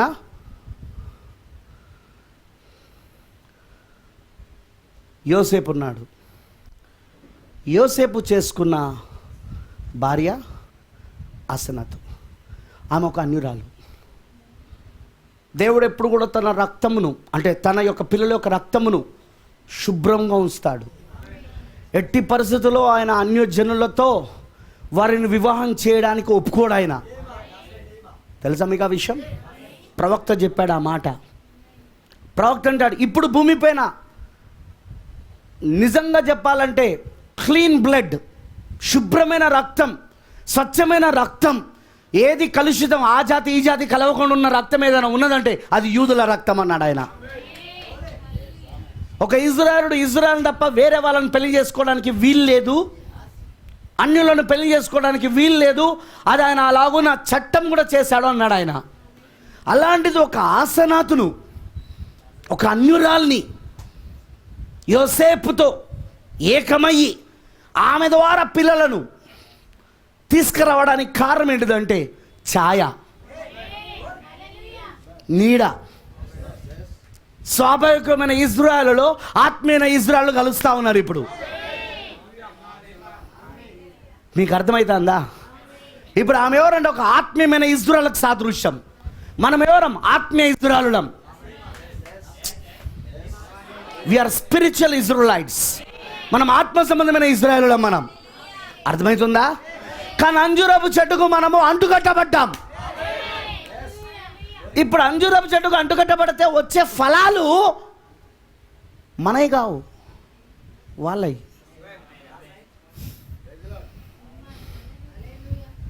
వింటున్నారా? అర్థమవుతుందా నేను చెప్పింది? ఆమేన్, హల్లెలూయా. మనవి కాదు, వాళ్ళవి. సో ఈ విధంగా దేవుడు రూతును అందుకే బోయాజ్ దగ్గర తీసుకొచ్చాడు. వింటున్నారా? రూతును అందుకే బోయాజ్ దగ్గర తీసుకొచ్చాడు. అందుకే రాహబును ఇజ్రాయెలు యేసుక్రీస్తు యొక్క వంశావళిలోనికి, తెలుసు కదా, యేసుక్రీస్తు యొక్క వంశావళిలోకి తీసుకొచ్చాడు ఆమెను. వీళ్ళందరూ యేసుక్రీస్తు వంశావళిలో ఉన్నారు. Praise the Lord. అంటే దేవుడు ఏం చూపిస్తున్నాడంటే, రాబోయే దినాలలో ఇదిగో వధువు అన్యజనుల్లో నుండి అంటుకట్టబడబోతున్నది ఈమె. ప్రైజ్ ది లార్డ్, హల్లెలూయా. అదే చాలా మందికి అర్థం కాని మర్మం. దాన్ని పౌలు గారు రోమీ 11లో రాశాడు ఆయన, మనం అంటుకట్టబడ్డామని. అర్థమైందా? కొన్ని మన కోసమే దేవుడు ఇజ్రాయెలును గురుడితనం కలగజేశాడు. కావాలని దేవుడు తన పిల్లలకు గురుడితనం కలగజేశాడు. ఎందుకు? మనం రావాలని. ఏర్పరచబడిన వంశములోనికి, రాజులైన యాజక సమూహములోనికి మనము రావాలని దేవుడు కావాలని తన పిల్లలకు గ్రుడ్డితాన్ని కలగజేశాడని దాన్నే ఈ రోజున మనము కళ్ళారా చూస్తూ ఉన్నాం. సో యూ కాన్ సే, నువ్వు ఇలా చెప్పొద్దు, దానియాలు 70 వారాలు మనకు కాదు. ఓకే, దానియాలు 70 వారాలకు ముందు గాబ్రియేలు దానియేలును దర్శించుటకు 6 కారణాలు చెప్పబడుతున్నాయి. అందులో ఒక కారణం ఉంది. ఆ కారణం ఒకటి మాట్లాడతా, అన్నీ మాట్లాడను, నేను ఇదివరకే మాట్లాడేసిన వాటిని దానియాలు 70 వారాలలో. మీకు ఇప్పుడు వచ్చింది కాబట్టి చెప్తున్నా. నేను అతి పరిశుద్ధ స్థలమును అభిషేకించుట ఉందా? అతి పరిశుద్ధ స్థలమును అభిషేకించుట. ఇప్పుడు అతి పరిశుద్ధ స్థలం ఏంటి? అతి పరిశుద్ధ స్థలంలో ఎవరున్నారు ఇప్పుడు? ఎంతమంది తెలుసు అతి పరిశుద్ధ స్థలం మనమే అని? తెలుసా మీకు ఆ విషయం? అతి పరిశుద్ధ స్థలం మనమే. ఇప్పుడు ఆయన మనలో నివసిస్తున్నాడు. ఇప్పుడు ఆయన మనలో ఆసీనుడై ఉన్నాడు. కృపాసనం పైన ఆ 2 కేరుబుల మధ్యలో ఉన్న ఆ స్థలమే కృపాసనమై ఉన్నది. అది వింటున్నారా? మందసము 2 భాగాలు, పైందో కృపాసనం అంటారు, కిందదో మందసం అంటారు. హల్లెలూయా. కింద మందసములో ఏముంటుంది? వాక్యం. దేవుడు తన చేతి వేలుతో రాసిన 2 రాతి పలకలు, జ్ఞాపకార్థముగా మోషే రాసిన ధర్మశాస్త్ర గ్రంథము, మరియు ఆరోని యొక్క చేతి కర్ర తిరిగి చిగురించబడము, ఇంకొకటి బంగారు పాత్రలో మన్నా. ఇవేనా మందసంలో ఉన్నాయి? ఈ 4 ఉంటే అక్కడ మందసంలా. దానిపైన ఏమున్నదంటే సింహాసనం, కృపాసనం, 2 కేరుబుల మధ్యలో కృపాసనం. ఆ కృపాసనంలోనే రక్తము. ఎందుకంటే ఆ ప్రధాన యాజకుడు సంవత్సరానికి ఒకసారి వెళ్ళి ఆ రక్తాన్ని ఎక్కడ ప్రోక్షించాలా? ఆ కృపాసనం పైన. సో ఇప్పుడు రక్తం ఎక్కడ ఉందంటే కృపాసనం పైన. ఇప్పుడు కృపాసనం ఎక్కడ ఉందంటే వధువులో ఉన్నది. మందసము వధువులోనే ఉన్నది, కృపాసనము వధువులోనే ఉన్నది, అతి పరిశుద్ధ స్థలము ఇప్పుడు వధువు అయి ఉన్నది. ఇప్పుడు అతి పరిశుద్ధ స్థలమే పరిశుద్ధ ఆలయమై ఉన్నది. ఆది పరిశుద్ధ స్థలమే పరిశుద్ధ ఆలయమై ఉన్నది. పరిశుద్ధ ఆలయమే నూతన యెరూషలేము పట్టణమై ఉన్నది. తన భర్త కొరకు అలంకరింపబడిన నూతన యెరూషలేము అనే పట్టణమై ఉన్నది. Do you understand? మీకు అర్థమవుతున్నదా? సో ఇప్పుడు అతి పరిశుద్ధ స్థలమును అభిషేకించడం అంటే ఏంటిది? ఇప్పుడు మనల్ని అభిషేకించడం. మనం ఎవరము? యూదులం కాదుగా, స్వాభావికమైన యూదులం కాదుగా, శారీరకమైన యూదులం కాదుగా, కానీ అంటుకట్టబడ్డాం. ఎక్కడ అంటుకట్టబడ్డాం? శిలువ దగ్గర. అర్థమైందా నేను చెప్పింది? శిలువ దగ్గర మనం తిరిగి అంటుకట్టబడ్డాం ఈ రోజున. దానియేలు 70 వారాలలో నువ్వు చూడాల్సింది ఏంటిది అంటే, ఆ ప్రణాళిక నీకు అర్థమైతే అది కేవలం ఇశ్రాయేలులకే కాదు, అది నీకు కూడా. అందులో నీ భాగం ఉంది. ఆమేన్. మీకు అర్థమైందని చెప్పింది. సరే, మీకు ఇంకా అర్థమైనట్టు చెప్తా. 69 వారాలకు మందిరము కట్టబడుతుంది, మెస్సయ్య వస్తాడు. రైట్? ఎన్ని వారాలకు? దానియేలు గ్రంథంలో 1 వారము 7 రోజులు. అక్కడ 1 రోజు 1 సంవత్సరంతో సమానం. 1 రోజు 1 సంవత్సరంతో సమానం. 69 వారాలంటే మీరు గమనించాల్సింది 1 వారానికి 7 రోజులు. అర్థమవుతుందా?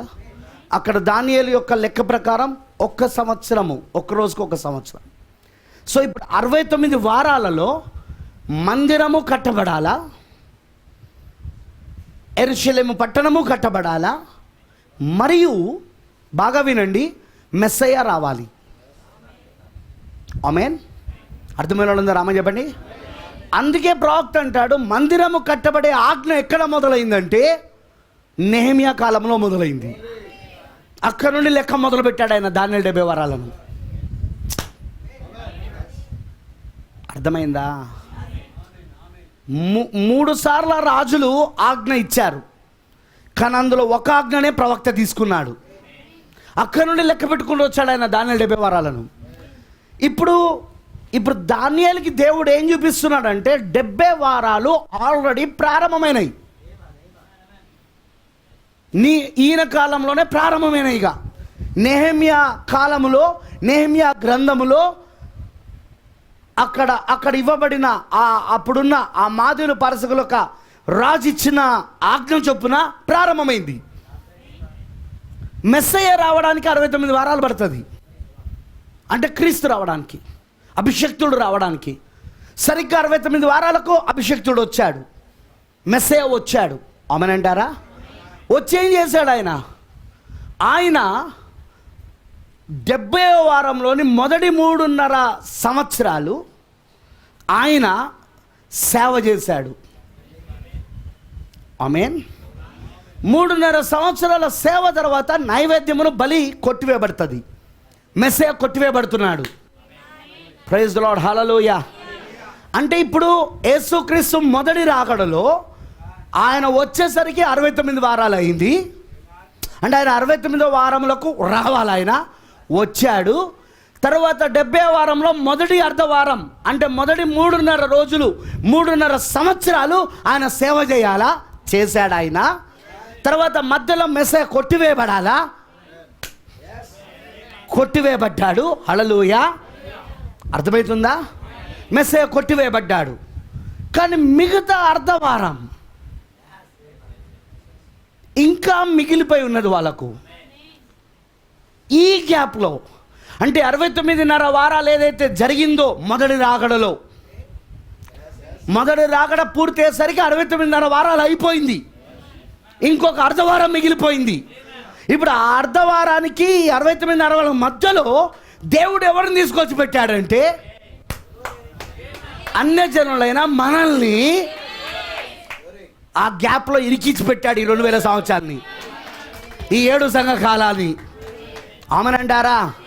ఎఫెసీ, స్ముర్నా, పెర్గమా, థియోతైరా, సార్దీస్, ఫిలదెల్ఫియా, లవోదికియా, ఈ 7 సంఘ కాలాన్ని ఆ గ్యాప్లో ఇరికించి పెట్టాడు ఆయన. 70 వారాల తర్వాత పెట్టొచ్చుగా. మీకు అర్థమైందని చెప్పింది. అర్ధవారము వదిలిపెట్టడం ఎందుకు, దాన్ని కూడా పూర్తి చేసినాక పెట్టొచ్చుగా దేవుడు మనల్ని. అదే మర్మం పౌలు రాసింది. అదే మర్మం పౌలు అక్కడ రోమీయులకు రాసిన పత్రిక 11వ అధ్యాయంలో రాసింది. మనం ఇప్పుడు అందులో అంటుకట్టబడ్డాం. ప్రైజ్ ది లార్డ్, హల్లెలూయా. అంటే మనం ఇప్పుడు ఆ దానియేలు 70 వారాల్లో వచ్చినాం. మనం ఇప్పుడు హల్లెలూయా. అర్థమైన వాళ్ళందరూ ఆమేన్ చెప్పండి. అతి పరిశుద్ధ స్థలం అభిషేకించబడాలా. 1000 పరిపాలనలో అతి పరిశుద్ధ స్థలం ఏదో కాదు, ఆ దేవుని మందిరం. ఆ మందిరం ఏదో కాదు, నూతన యెరూషలేము. తన భర్త కొరకు అలంకరించబడిన నూతన యెరూషలేమే ఆ అతి పరిశుద్ధ స్థలం. చదవండి, ప్రవక్త చెప్పాడు అది. ఇప్పుడు ఆ అతి పరిశుద్ధ స్థలం ఎవరో కాదు, మనమై ఉన్నాం ఇక్కడ. దేవుడు ఇప్పుడు ఎక్కడో సింహాసనం దాల్చుకోలేదు, మన దగ్గర. మొన్న మధ్యలో నేను పోయిన జనవరి అనుకుంటా పాస్టర్ నహూమ్ గారి దగ్గర చెప్పాను ఓ మెసేజ్. అది యూట్యూబ్లో ఉంది, వినండి. అదేంటిదంటే ప్రకటన గ్రంథం 3వ అధ్యాయంలో 14వ వచనంలో లవోదికీయ మొదలవుతుంది. లవోదికీయ గురించిన ప్రవచనం, లవోదికీయ సంకాలం ప్రారంభమవుతుంది.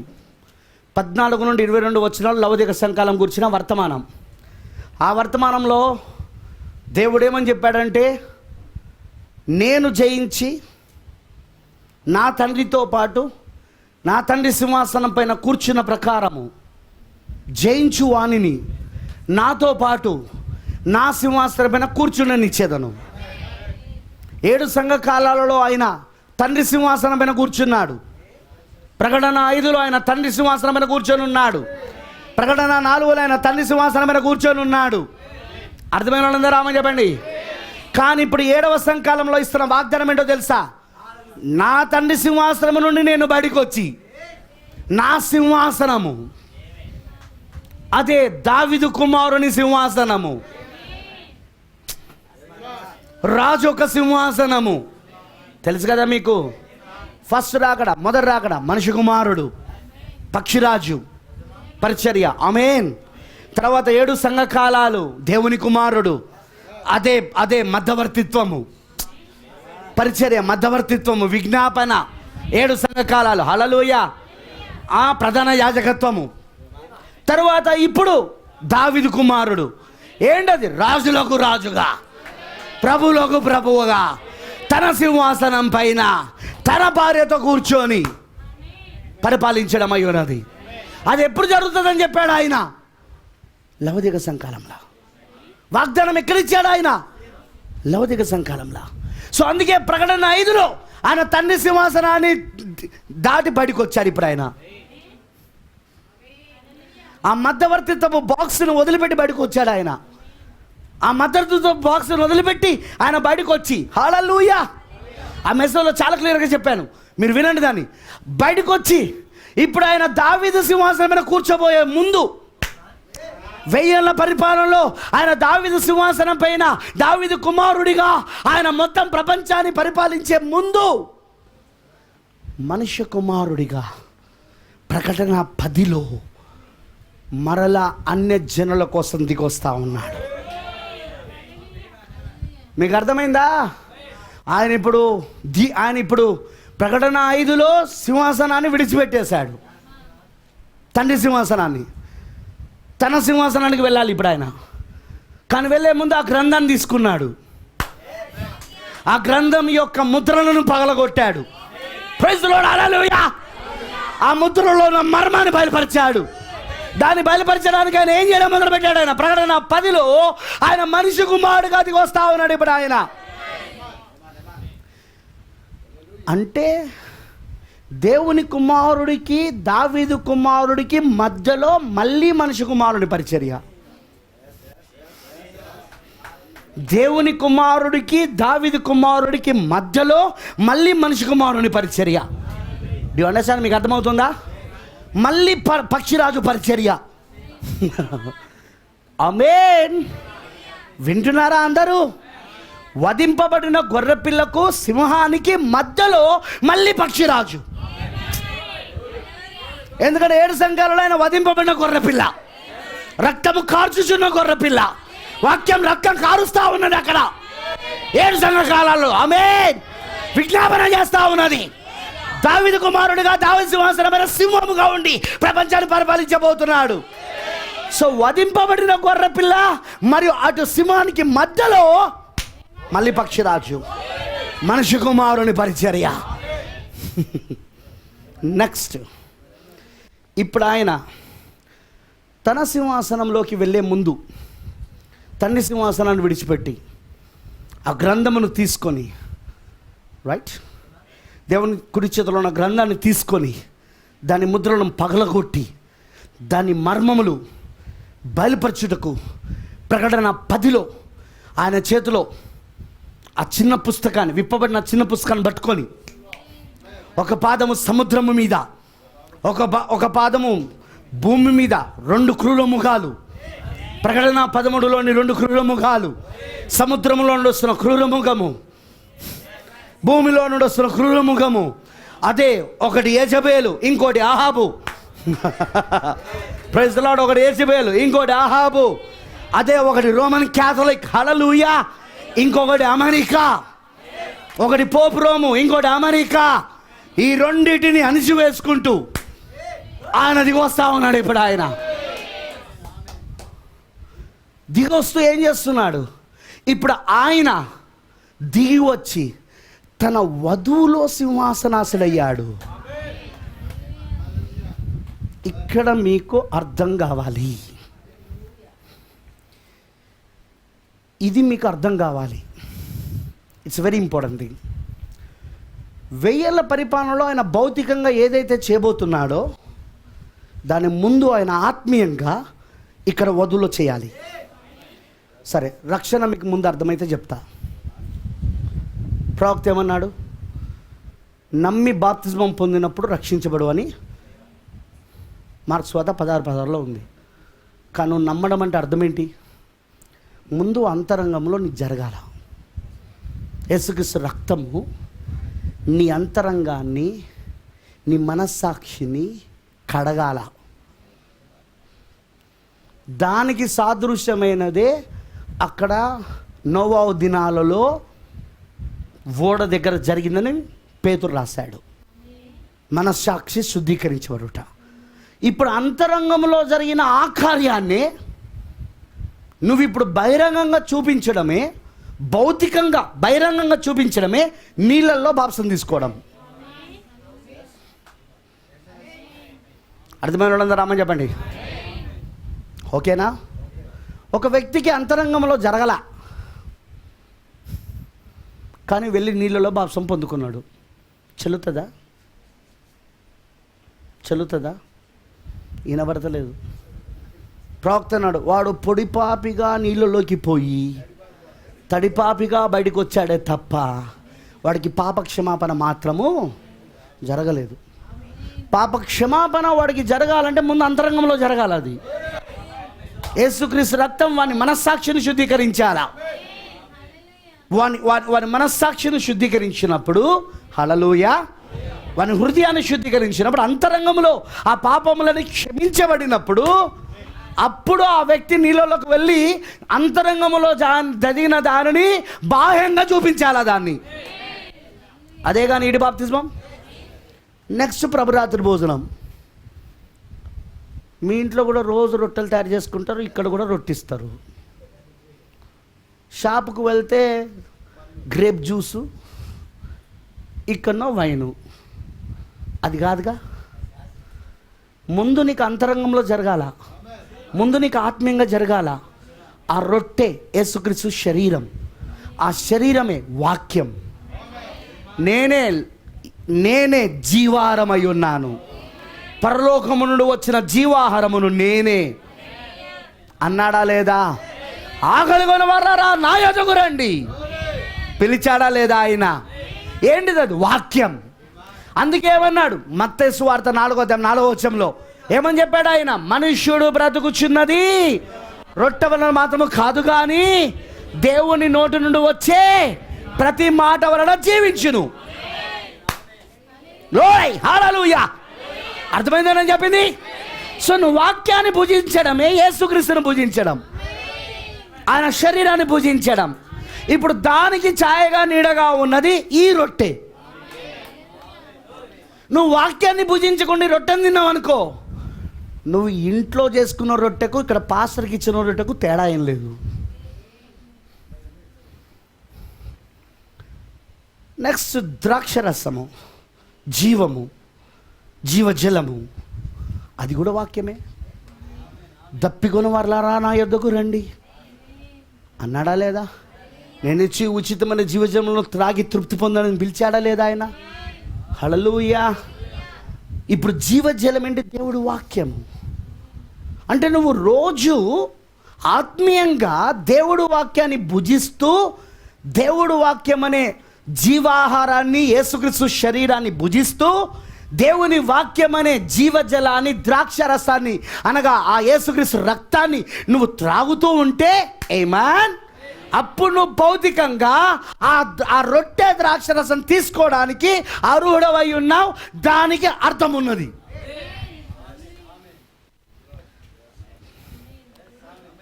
అర్థమైందా? అర్థమైన వాళ్ళందరూ రామ చెప్పండి. So without spiritual there is no physical. ఆత్మ సంబంధమైనది లేకుండా శరీర సంబంధమైనది, భౌతిక సంబంధమైనది లేదు. అర్థమైన వాళ్ళందరూ రామ చెప్పండి. మీకు అర్థమైందా? సేమ్ 1000 ఏళ్ల పరిపాలన కూడా భౌతిక సంబంధమైనది జరగాలంటే ముందు అది ఆత్మ సంబంధంగా ఇక్కడ జరగాల. You catch it? మీకు అర్థమవుతుందని నేను చెప్పింది. అది ముందు నీలో ఆత్మ సంబంధంగా జరిగితేనే అప్పుడు నువ్వు భౌతిక సంబంధమైన దాంట్లోకి వెళ్తావు నువ్వు. అందుకే ఆయన తన సింహాసనం పైన కూర్చుంటానన్నాడు. అది దావీదు కుమారుని సింహాసనం. 3 పేర్లతో పిలువబడుతున్నాడు. మనిషి కుమారుడు పక్షిరాజు, అవునా? దేవుని కుమారుడు వధించబడిన గొర్రెపిల్ల. దావీదు కుమారుడు సింహము, రైట్, అవునా? పక్షిరాజు, వధించబడిన గొర్రెపిల్ల, మరియు మరియు సింహము, 3 పరిచర్యలు, రైట్? అర్థమైందని చెప్పింది. కానీ ఆయన సింహముగా అక్కడికి వెళ్ళాలంటే, ఆయన తన సింహాసనం మీద కూర్చొని ఆయన చేయాలంటే, ముందు ఇక్కడ ఆ రాజ్య సంబంధులలో వీళ్ళే రాజ్యం, వీళ్ళే రాజ్య సంబంధులు. మత్తయి సువార్తలో యేసు ప్రభువుని అడిగారు, దేవుని రాజ్యం ఎక్కడున్నది అని శాస్త్రులు పరిసయ్యులు. అప్పుడు యేసు అన్నాడు, దేవుని రాజ్యం ఇక్కడ ఉన్నది, అక్కడ ఉన్నదని చెప్పవలదు, కానీ అది మీలోనే ఇప్పుడు ఉన్నది. అది ఆమేనంటారా? ఇప్పుడు దేవుని రాజ్యం ఎక్కడ లేదు, ఇప్పుడు మనలో ఉన్నది అది. ఆమేన్. అంటే ఇప్పుడు రాజ్యము మనమే, రాజ్య సంబంధులము మనమే, మందిరము మనమే, పట్టణము మనమే. రాజు వచ్చి ఇప్పుడు ఆ పరిశుద్ధ మందిరములోని, అతి పరిశుద్ధ స్థలములోని మన హృదయములో ఆసీనమై ఉన్నాడు ఆయన. ఇది ఎక్కడ జరుగుతుంది? ప్రకటన 5కి ప్రకటన 21కి మధ్యలో ప్రకటన 10లో జరుగుతుంది. ప్రకటన 5 తండ్రి సింహాసనం, తండ్రి సింహాసనం నుండి బయటకు వస్తున్నాడు. ప్రకటన 21 దావీదు సింహాసనం, దావీదు కుమారుని సింహాసనం, 1000 ఏళ్ల పరిపాలన, క్రొత్త భూమి క్రొత్త ఆకాశంలా. ఓకే, ఆయన దావీదు కుమారుడిగా సింహముగా పరిపాలించబోతున్నాడు. కానీ ప్రకటన 10లో ఏం జరుగుతూ ఉన్నది? వధువే ఆయన సింహాసనంగా మారుతూ ఉన్నది, వధువే ఆయన రాజ్యమై ఉన్నది, వధువే ఆయన మందిరమై ఉన్నది, వధువే ఆయన అతి పరిశుద్ధ స్థలమై ఉన్నది. ఆ రాజ్య సంబంధికులు కూడా వధువై ఉన్నారు.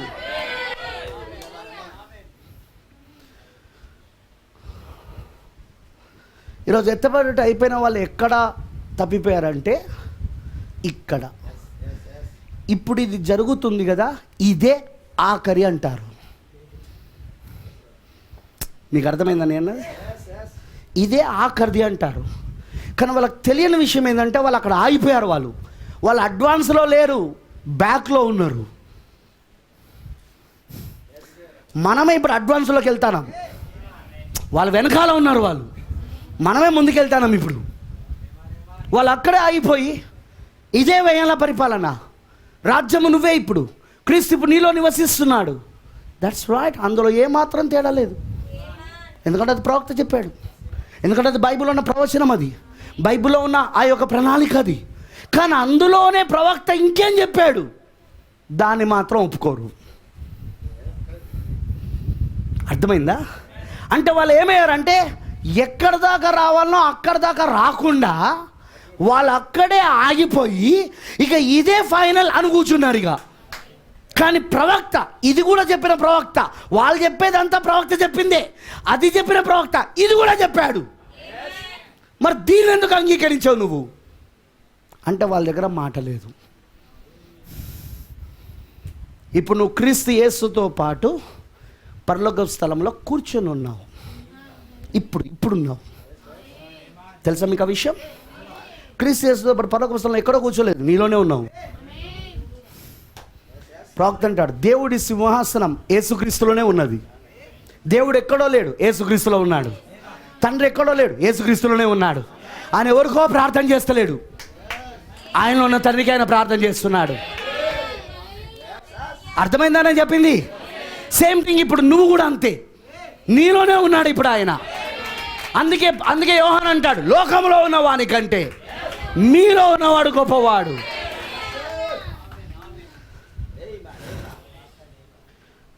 సబ్జెక్ట్ బాగా అర్థం చేసుకోండి. ఇప్పుడు నేను ఇక్కడ కొంచెం క్లారిటీ ఇస్తాను, ఇంకా క్లారిటీ.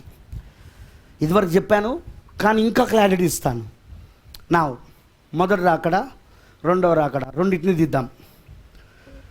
మొదటి రాకడలో యేసుక్రీస్తు వచ్చాడు, వాక్యము శరీరమైంది. అప్పుడున్న మతము, రాజకీయము, దయ్యపాత్మలు 3 ఏకమై యేసును సిలువేసినాయి, వాక్యాన్ని సిలువేసినాయి.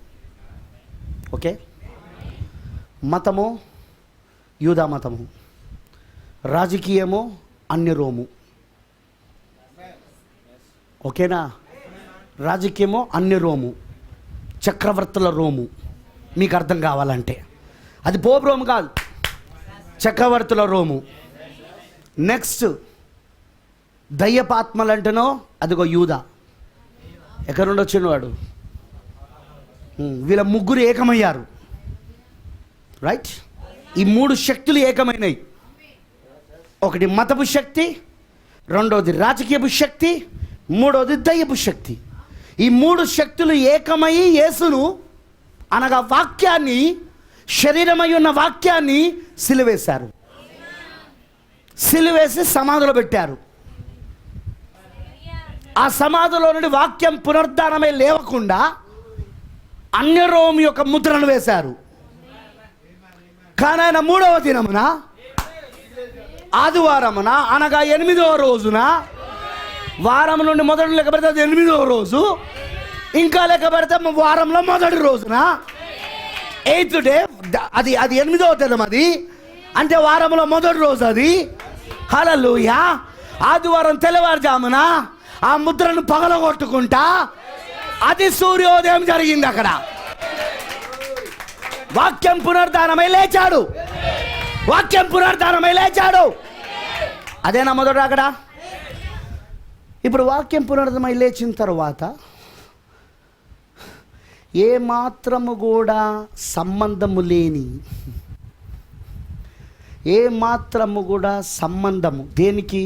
పరిచర్యకు, యాజకత్వానికి సంబంధము లేని వారిని మెల్కీసెదెకు క్రమము చొప్పున, మెల్కీసెదెకు యొక్క యాజకత్వపు క్రమము చొప్పున వారిని యాజకత్వంలోకి తీసుకొచ్చాడు. తీసుకురావడమే కాదు, అన్యజనులను కూడా అంటుకట్టాడు. సువార్త అక్కడేగా మొదలైంది. ఫస్ట్ యూదులకు, సమరయులకు, ఆ తర్వాత అన్యజనులకు. అన్యజనులు ఇప్పుడు అంటుకట్టబడ్డారా వాళ్ళతో కూడా? ఎఫెసీ సంఘకాలంలో 2 గుంపులు ఉన్నాయి, 3 గుంపులు ఉన్నాయి. ఒకటి యూదులు ఉన్నారు, సమరయులు ఉన్నారు, మరియు అన్యజనులు. సమరయులు కూడా అన్యుల కిందికే వస్తారు. తెలుసుగా మీ అందరికీ? 2 జాతులు, ఒకటి యూదులు, ఇంకోటి అన్యులు. సో ఇప్పుడు యూదులతో అంటుకట్టబడ్డారు. ఆ మర్మానే పౌలు రాస్తున్నాడు. ఇప్పుడు మెల్కీసెదెకు యాజకత్వం చొప్పున సేవకులయ్యారు. 5 రకాల పరిచర్యలు. సేవ నడుస్తూ ఉంది, ముందుకెళ్తూ ఉన్నది. ఓకే. కానీ 3వ సంఘకాలం, పెరగమ సంఘకాలంలో క్రీస్తు శకం 320 సంవత్సరమున నైసియా సభ దగ్గర మళ్ళీ మొట్టమొదటి సంస్థాగత సంఘముగా మారిన రోమన్ క్యాథలిక్ సంఘం మొట్టమొదటిగా ప్రపంచంలో సంస్థాగతంగా మారింది, డినామినేషన్గా మారింది ఏదంటే రోమన్ క్యాథలిక్ సంఘం. ఏం చేసిందంటే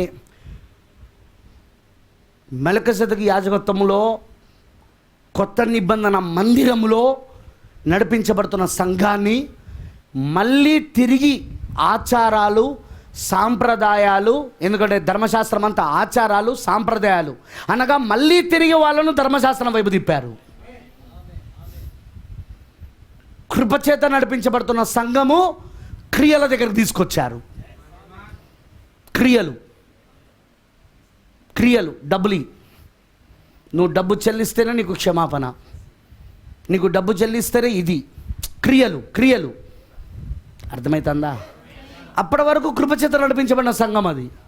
కానీ కృపకు బదులుగా ఇప్పుడు వాళ్ళు చట్టాన్ని, ధర్మశాస్త్రాన్ని మళ్ళీ ఎన్నుకున్నారు. అప్పటి నుండి ఇక 3వ సంఘకాలం నుండి, నైసియా సభ దగ్గర నుండి మళ్ళీ ఆచారాలు, సాంప్రదాయాలు, మళ్ళీ ధర్మశాస్త్రం అవలంబించడం మొదలుపెట్టింది సంఘం. అంటే సంఘం ఇప్పుడు ఏమైందంటే మరలా తిరిగి పాత చట్టానికి వెళ్ళిపోయింది. అర్థమైందా? మరలా తిరిగి బిషప్పుల చేతికి, ఆర్క్ బిషప్పుల చేతికి, కార్డినల చేతికి, పోపు చేతికి వెళ్ళిపోయింది. ఆమేన్. అర్థమైన వాళ్ళందరూ ఆమేన్ చెప్పండి. ఇప్పుడు తిరిగి అక్కడికి వెళ్ళిన తర్వాత మరలా ఇప్పుడు లవదిక సంఘ కాలంలో తిరిగి వాక్యం మరలా వచ్చింది. అర్థమైన వాళ్ళందరూ ఆమేన్ చెప్పాలా? కానీ ఆ వాక్యాన్ని మళ్ళీ మతము, రాజకీయము, దైవపాత్మలు మూడు ఏకమై మరొకసారి సిలువ వేశారు. దీన్ని పాత నిబంధనలో నువ్వు ఛాయలలో చూడొచ్చు. చెప్పలా? మోషే రెండవసారి బండను కొట్టాడు. దేవుడు ఎందుకు అనుమతించాడు అనుకుంటున్నావు రెండవసారి బండను కొట్టడానికి? మొదటిసారి కొట్టడం క్రీస్తు, అది మొదటి రాకడ. రెండవసారి కూడా కొట్టడం ఏంటో తెలుసా? అది రెండవ రాకడ. అర్థమైందా? అర్థమైన వాళ్ళందరూ రామని చెప్పండి. పౌలు గారు రాస్తున్నాడు ప్రవచనాలు. ఆయన మరలా రక్షణ కొరకు కనిపెడుతున్న వారి కొరకు ఆయన మరలా రెండవసారి పాపము లేకుండా ప్రత్యక్షము కావాలను. హెబ్రీయులకు రాసిన పత్రికలో రాశాడా లేదా? అలా ఇంకో దగ్గర అంటున్నాడు, మరలా మనిషి కుమారుని, మరలా దేవుని కుమారుని సిలువ వేయుట, రెండవసారి సిలువ వేయుట రాస్తున్నాడా పత్రికలా? ఏంటిది అది? ఆయనలో ఉన్న ఆత్మ, పరిశుద్ధాత్మ మన కాలంలో జరిగే దాని గురించి ప్రవచిస్తున్నాడు. సో అందుకే ఇప్పుడు మళ్ళీ మతపు శక్తి, రాజకీయ శక్తి, దయ్యపు శక్తి, మూడు గుర్రములు, తెలుపు, నలుపు, ఎరుపు, ఈ మూడు గుర్రములు ఏకమై పాండురవర్ణం గుర్రముగా ఉండి మళ్ళీ వాక్యాన్ని సిలువేసి హల్లెలూయా మరలా సమాధి చేస్తే 1963లో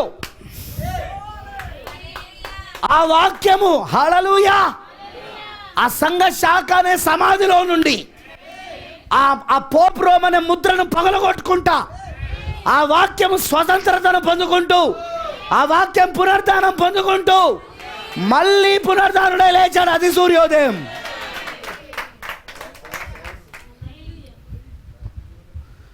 డు యు అండర్స్టాండ్? మీకు అర్థమవుతున్నదా? ఇప్పుడు వాక్యం మరలి పునరుద్ధానమై లేచాక,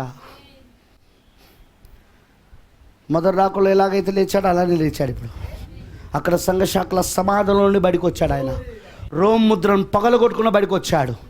అది అన్య రోమ్ అయితే ఈసారి ఇది పోపు రోమ్. దీన్ని పగలగొట్టుకుంటూ వచ్చాడు. అది చక్రవర్తుల రోమ్ అయితే ఇది పోపు రోమ్. ఇది పోపులో రోమ్. ఇది ఆయన పగలగొట్టుకున్న బయటకు వచ్చాడు. పునరుద్ధానుడే లేచాడు. ఆయన పునరుద్ధానుడై లేచిన తర్వాత హల్లెలూయా మళ్ళీ ఆయన ఆది అపోస్తల కాలములో ఎలాంటి యాజకత్వాన్ని తీసుకొచ్చాడు. Praise the Lord. హల్లెలూయా. ఆది అపోస్తల యాజకత్వము అది ఏ యాజకత్వం? అది మెల్కీసెదెకు క్రమములోని యాజకత్వం. అది మళ్ళీ మెల్కీసెదెకు క్రమములోని యాజకత్వాన్ని ఈసారి నిజ మందిరాన్ని, మందిరం అంటే గోడలు కాదు. ధర్మశాస్త్రం ఏంటి? మందిరం అంటే గోడలు. అక్కడికి వెళ్ళేటప్పుడు పరిశుభ్రంగా ఉండాలా. అదేనా సంఘకాలంలో కూడా అంతా నేర్పించింది. నువ్వు ఏ రోజు ఎట్లున్నా కానీ ఆదివారం మాత్రం బాగుండరా, ఆ రోజు సిగరెట్ తాగొద్దు, ఆ రోజు గుట్కాలు తినొద్దు, ఆ రోజు నువ్వు వేరే ఏ పనులు చేయకూడదు, ఎందుకంటే మందిరం పోతున్నావు. నీకు అర్థమవుతుందా? ఆచారాలు, సాంప్రదాయాలు సేమ్ ధర్మశాస్త్రంలో కూడా. శరీర శుద్ధీకరణలు అదంతా జరిగింది. కానీ మొదటి రాకడ జరిగాక మారిపోయింది. మనమే దేవుడి మందిరం అని పౌలు చెప్పడం మొదలుపెట్టాడు. దానికి రాజులైన యాజక సమం ఎవరో కాదు, మనమే అని చెప్పడం మొదలుపెట్టాడు అపోస్తలుడైన పేతురు గారు. తిరిగి మరల అదే పునాది, తిరిగి మరల అదే బోధ, అదే సహవాసము, అదే రొట్టె విరుచుట. లోరే తిరిగి మళ్ళీ ఇప్పుడు రెండవ రాకలో వచ్చింది. ఈ రోజున అక్కడ ఎలాగైతే ఎఫెసులో వాళ్ళు క్రీస్తు యేసుతో పాటు పరలోక స్థలంలో కూర్చున్నారో, వారు క్రీస్తు యేసులో వారి స్థానమును గుర్తించారో, ఇప్పుడు కూడా మళ్ళీ ఎఫెసుకు వచ్చాం మనం. ఇప్పుడు మళ్ళీ 8వ దినంకి వచ్చాం. హల్లెలూయా. మీకు తెలుసా మనం 7వ దినంలో లేమని? నీకు తెలుసా మనం ఇప్పుడు లవదిక సంకాలంలో లేమని? లవదిక సంకాలం నుండి మనం బయటకు వచ్చాం. ప్రపంచము సంఘ శాఖలు లవదిక సంకాలంలో ఉన్నాయి. మనం బయటకు వచ్చి ఇప్పుడు వధువు కాలంలో ఉన్నాం. ఏంటి వధువు కాలం? 8వ రోజు అనగా వారముల మొదటి రోజు, అనగా మళ్ళీ ఎఫెసీ సంఘకాలము, అనగా ఆది అపోస్తల బోధ.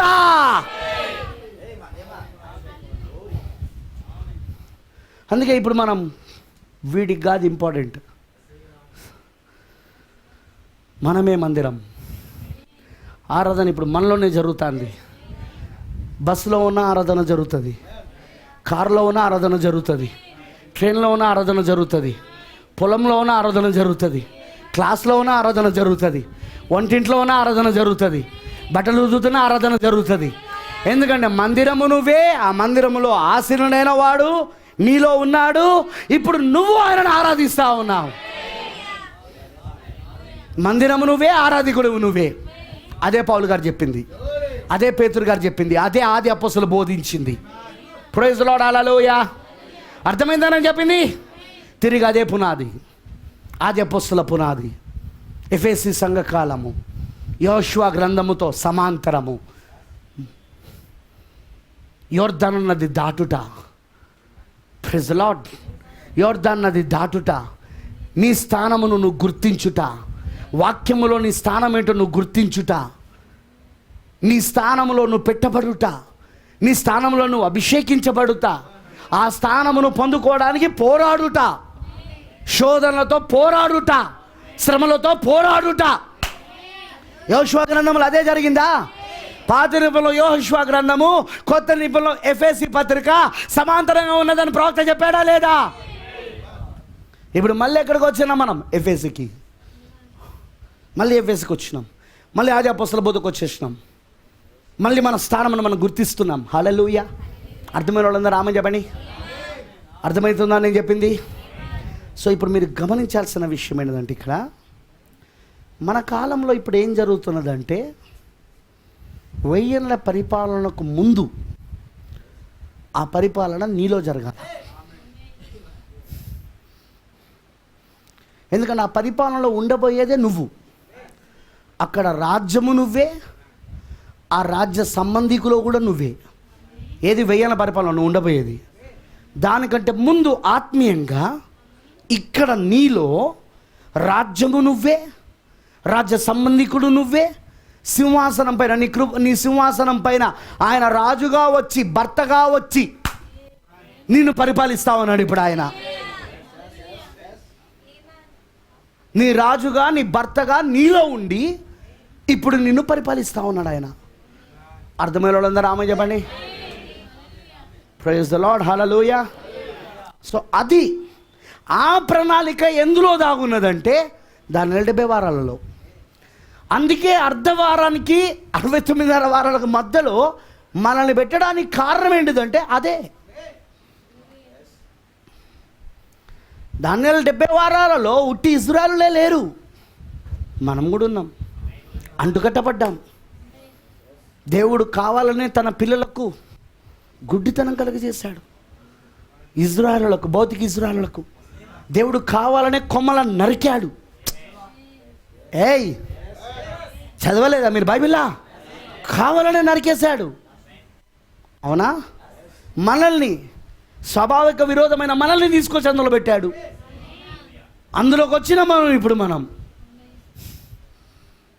ప్రైజ్ ది లార్డ్, హల్లెలూయా. సరే, ఇంకొక 10 నిమిషాలు బోధిస్తా, వింటారా? ఇప్పుడు అందులోకి వచ్చినాం మనం. అందుకే ప్రవక్త అంటాడు, నూతన యెరూషలేమును నువ్వు చూస్తే, కొత్త యెరూషలేం, నూతన యెరూషలేం, తన భర్త కొరకు అలంకరింపబడిన యెరూషలేం, పరలోకం నుండి దిగొచ్చిన ఆ క్రీస్తు భార్య, అది ఎలా ఉందంటే పిరమిడ్ పట్టణం వలె. ఆ పైన రాళ్ళన్నీ కూడా 1,44,000 మంది. దాని పునాదులు, దాని గుమ్మములు కూడా యూదులే. అపోస్తలులు యూదులా కాదా? వినబడతలా? అన్యులా యూదులా? అపోస్తలులు యూదులు. దాని పునాదులైన, దాని గుమ్మములైన యూదులే. 12 గోత్రముల వారు యూదులే, 12 అపోస్తలులు యూదులే. ఆ పైన రాళ్ళు, ఆ పట్టణం యొక్క పైన రాళ్ళు ఎవరు? వాళ్ళు యూదులే. కానీ లోపట రాజు రాని ఉన్నారు. రాని ఎవరు? అన్యులు. 7 సంఘకాలను తీయబడిన వధువు, అన్య జనంలో తీయబడిన వధువు. మీకు అర్థమైందని చెప్పింది. సో లోపల అక్కడ ఎవరున్నారంటే రాజు రాని గది ఉన్నది అక్కడ. ఇక్కడ బయట వీళ్ళు ఎవరు అంటే వీళ్ళే నపుంసకులు. రాణికి కావలిగా ఉండేవాళ్ళు. ఆ 1,44,000 మంది రాణికి కావలిగా ఉండేవాళ్ళు. నపుంసకులేక రాణికి కావలిగా ఉండేది. వినపడతలా? నపుంసకులేనా? బైబిల్లో ఉన్నారా? ఎస్తేరు కథలో హేగే ఉన్నాడా? హేగే ఎవరు? నపుంసకుడేనా? రాజు కోసము స్త్రీలను సిద్ధపరిచింది ఆయననేనా? Praise the Lord. ఎస్తేర్ని సిద్ధపరిచింది ఆయననేనా? అర్థమైంది అందరు నేను చెప్పింది? సో ఇప్పుడు వీళ్ళందరూ ఎవరంటే బయట కావలిగా ఉన్న వాళ్ళంతా ఈ పిరమిడ్ పట్టణానికి బయట కావలిగా పైన రాళ్ళు ఎవరంటే వాళ్ళు యూదులు. 1,44,000 మంది పునాదులు మరి గుమ్మములో 12 గోత్రకర్తలు, 12 అపోస్తులు. కానీ లోపట రాజు రాణి. వచ్చినావా ఇప్పుడు దానియేలు 70 వారాలు లోపలికి? లోపలికి వచ్చినావా? దానియేలు 70 వారాల లోపలికి, పైన 70 వారాల లోపలికి వచ్చినావా? మనం ఇప్పుడు 69:30 మరియు మిగతా అర్ధవారం మధ్యలో ఉన్నామా మనం ఇప్పుడు? దేవుడు ఏది చేసినా ఆయన తన యొక్క ప్రణాళిక చొప్పున చేస్తాడు. ఆయన మనం ఒట్టిగా అంటుకట్టబడ్డామని పౌలు గారు రాయలేదు. ఆమేన్. మనం ఒట్టిగా అంటుకట్టబడ్డామని పౌలు గారు రాయలేదు. చూడండి, ఆయన ఇంకొక చెట్టును తీసుకొని తయారు చేయలేదు. ఆయన దాన్నే కొమ్మలు విరిచి అన్నజనులైన మనల్ని దానిలో చేర్చాడు ఆయన. అర్థమైన వాళ్ళందరూ ఆమెన్ చెప్పండి. హల్లెలూయా, ఆమేన్. సో అందుకే ఇప్పుడు మీరు గమనించాల్సింది ఏంటంటే, దానియేలు 2వ అధ్యాయానికి వచ్చినప్పుడు మనం ఎక్కడున్నామంటే సరిగ్గా పాదముల దగ్గర ఉన్నాం. ఇప్పుడు మొదటి 3 రాజ్యాలు అయిపోయినాయి, ఆల్రెడీ ఫినిష్డ్. మొదటిది బబులోను, బంగారము శిరస్సు. రెండవది రొమ్ము, భుజములు, 2 చేతులు, మాదీవులు, పారసికులు. అర్థమవుతుందా? మూడవది ఉదరము, తొడలు, అదే గ్రీకులు. అక్కడ కూడా 2 తెలుసు కదా, మీరు చరిత్ర చదవండి. గ్రీకుల రాజ్యం 2 రాజ్యాలు, ఒకటి ఈస్టర్న్, ఇంకోటి వెస్టర్న్, ఒకటి తూర్పు, ఇంకోటి పడమర. మీరు చరిత్ర చదవండి, గ్రీకుల యొక్క రాజ్యం. తర్వాత మళ్ళీ మోకాల దగ్గర ఇనుము, అదే అన్య రోము, అది కూడా ఈస్టర్న్ వెస్టర్న్, అది కూడా తూర్పు మరి పడమర 2. హల్లెలూయా. ఆ తర్వాత కిందికి పాదముల దగ్గరకు వచ్చినప్పుడు 5,000 మట్టి, 5,000 ఇనుము. కొంత ఇనుము, కొంత మట్టి. 10,000 రాజ్యం. ఆ 10,000 రాజ్యం ఏమని చెప్పాడు ప్రవక్త? 5,000 తూర్పు నుండి వస్తున్న దేశాలకు ప్రతినిధిగా ఉన్న రష్యా, క్రుష్చవ్, అతని పేరు క్రుష్చవ్. ఆమెనంటారా? ప్రవక్తనప్పుడు జరిగింది. నెక్స్ట్ ఇంకా మిగతా 5,000 హల్లెలూయా పశ్చిమ దేశాలకు ప్రతినిధిగా ఉన్న అమెరికా, అతనే ఐరన్ సోవర్. అర్థమవుతుందా అందరికీ? క్రుష్చవ్ రష్యా మరియు ఐరన్ సోవర్ అతను America. Eastern countries, western countries అంటే అక్కడున్న ఆ యొక్క తూర్పు దేశాలకు మరియు పశ్చిమ దేశాలు, ఈ 2 కలిసినాయి 1960లో. వాళ్ళిద్దరు కలుసుకున్నారు 1960లో. అర్థమవుతుందా? సో ఆ రాజుల యొక్క కాలంలో చేతి సహాయం లేకుండా కోయబడిన ఒక రాజ్యము, ఒక చిన్న బండ లేదా ఒక చిన్న రాయి పరలోకము నుంచి వస్తా ఉన్నది. దిగువచ్చి ఎక్కడ పడుతున్నదంటే పాదముల దగ్గర పడినప్పుడు ఏం జరుగుతున్నదంటే మొత్తం తుత్తనీళ్ళు అయిపోతున్నది. మొత్తం ప్రతిమంతా బంగారము, వెండి, ఇత్తడి, ఇనుము మరియు మట్టి అన్ని తిత్తనులుగా అయిపోయి, ఆ కళ్ళెములో ఎలాగైతే ఆ పొట్టు ఎగిరిపోతుందో అలా ఈ రాజ్యాలకు కూడా ఎక్కడ స్థలము లేనందున అవి అలా తుడుచుకోబడ్డాయి. తర్వాత ఈ చిన్న రాయి మొత్తం భూతలమంతా కూడా సర్వలోకమునకు రాజ్యమైంది. ఓకేనా? అంటే మొత్తం భూమి అంతా నిండిపోయింది ఈ చిన్న రాయి. అదే దేవుని రాజ్యం. ఈ రాజుల కాలంలో దేవుడు ఒక రాజ్యాన్ని స్థాపిస్తాడు. దానికి ఎలాంటి నాశనం ఉండదు. ప్రైజ్ ది లార్డ్, హల్లెలూయా. అర్థమైందని చెప్పింది. అది పొందగోరు వాడికి తప్ప మిగతా వారికి అది ఇవ్వబడదు. అది అర్థమైంది అందరికీ. సో ఇప్పుడు అది ఏం జరుగుతుందంటే, ముందు అది ఆత్మీయంగా జరగాల, ఆ తర్వాత అది భౌతికంగా జరుగుతుంది. సో ఇప్పుడు ఆ రాయి వచ్చి ఏం చేసిందంటే, ఇదిగో ఈ భూమి, ఇటు చూడండి, ఈ భూమిపై ఉన్న 4 రాజ్యాలు, శిరస్సు, రొమ్ము, చేతులు, వింటున్నారా? ఉదరము, తొడలు మరియు మోకాలు, హల్లెలూయా, మరియు మరియు మరియు మరియు పాదముల దగ్గర ఉన్న కొంత ఇనుము కొంత మట్టైన 10,000 రాజ్యం, హల్లెలూయా. రాయి వచ్చింది ఇప్పుడు ప్రకటన 10లా, ఆ చిన్న రాయి, హల్లెలూయా. అది వచ్చి ఏం చేసిందంటే దీన్ని తుత్తునీలు చేసింది. దీన్ని ముందు ఆత్మీయంగా అది మనలో తుత్తునీలు చేసేసింది. ఎందుకంటే మనలో బబులోను ఉండే. ప్రవక్త ఏమంటాడు, నువ్వు బబులో నుండి బడికి రావడం కాదు, బబులోను కూడా నీలో నుండి బడికి రావాలా చెప్పాడా? మెసేజ్ చదవలేదా? అంటే నీలో ఏమున్నది? ఇప్పుడు బబులోను ఉన్నది.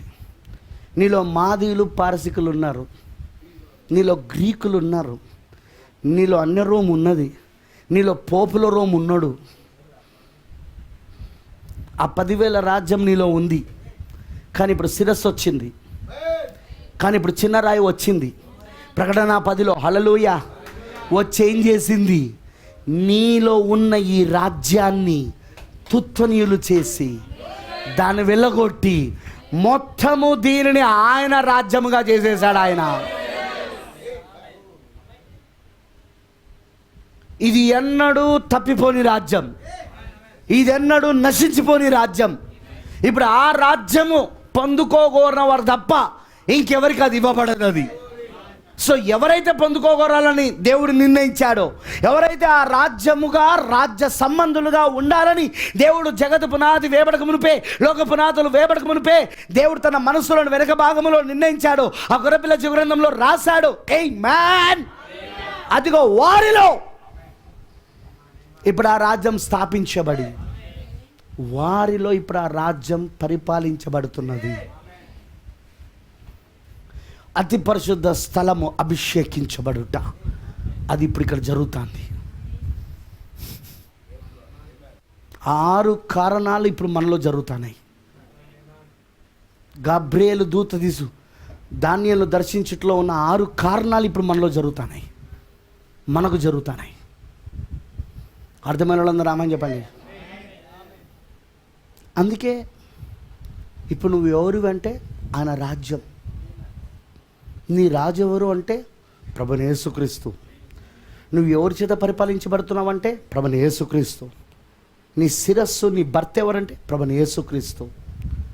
ప్రతిదీ ఆయన ఇప్పుడు నిన్ను తన యొక్క ఆధీనంలో ఉంచుకొని ఆయన నిన్ను నడిపిస్తున్నాడు. ఆయన రాజ్యము నీలో స్థాపించబడి, నీలోనే ఆయన తన సింహాసనాన్ని పెట్టి, ఇప్పుడు ఆ సింహాసనం పైన ఆసీనుడై ఉండి నిన్ను పరిపాలిస్తూ ఉన్నాడు.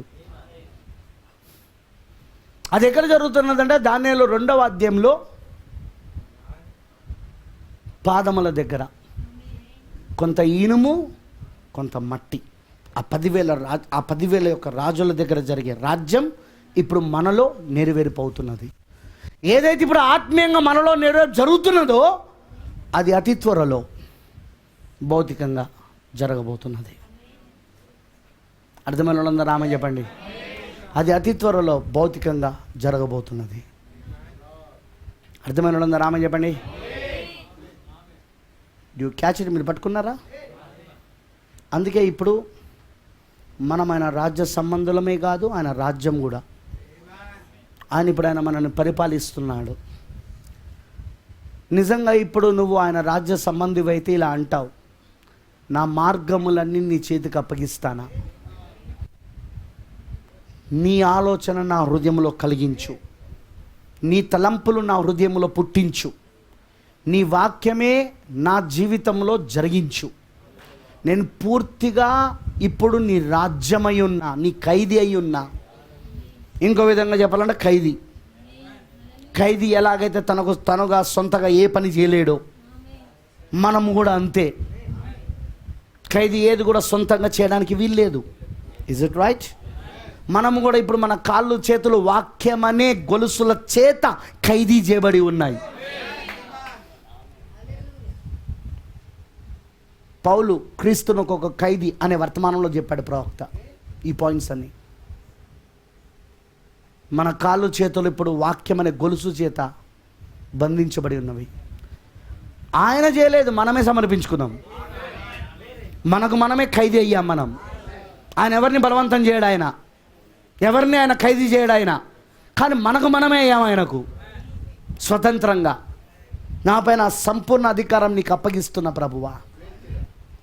స్వేచ్ఛగా, కరెక్ట్, స్వేచ్ఛగా నీకు నువ్వు దేవునికి ఇస్తున్నావు. స్వతంత్రంగా నీకు నువ్వు దేవునికి అర్పించుకుంటున్నావు. ఖైదీ అవ్వడానికి, రాజ్యముగా అవ్వడానికి, హల్లెలూయా, మందిరం అవ్వడానికి, పట్టణం అవ్వడానికి నీకు నువ్వు ఆయనకు అర్పించుకుంటున్నావు. ఇప్పుడు ఏం జరుగుతున్నది బ్రదర్ అంటే, అదిగో రాయి వచ్చింది 1963లో. దానియేలు చూసిన రాయి వచ్చింది. వచ్చి ఏం చేస్తున్నది? ఆయన రాజ్య సంబంధికులలో ఆయన రాజ్యాన్ని స్థాపించడానికి వారిలో ఉన్న 4 అగ్ర రాజ్యాలను తుత్తనలు చేసి వెళ్ళగొడుతున్నది. ఆమేన్. అందుకే ఈరోజు మనకు ఎలాంటి సంబంధం లేదు ఈ సంఘ శాఖలతో. ఏ విషయాలలో కూడా మనకు సంబంధం లేదు ఈ సంఘ శాఖలతో.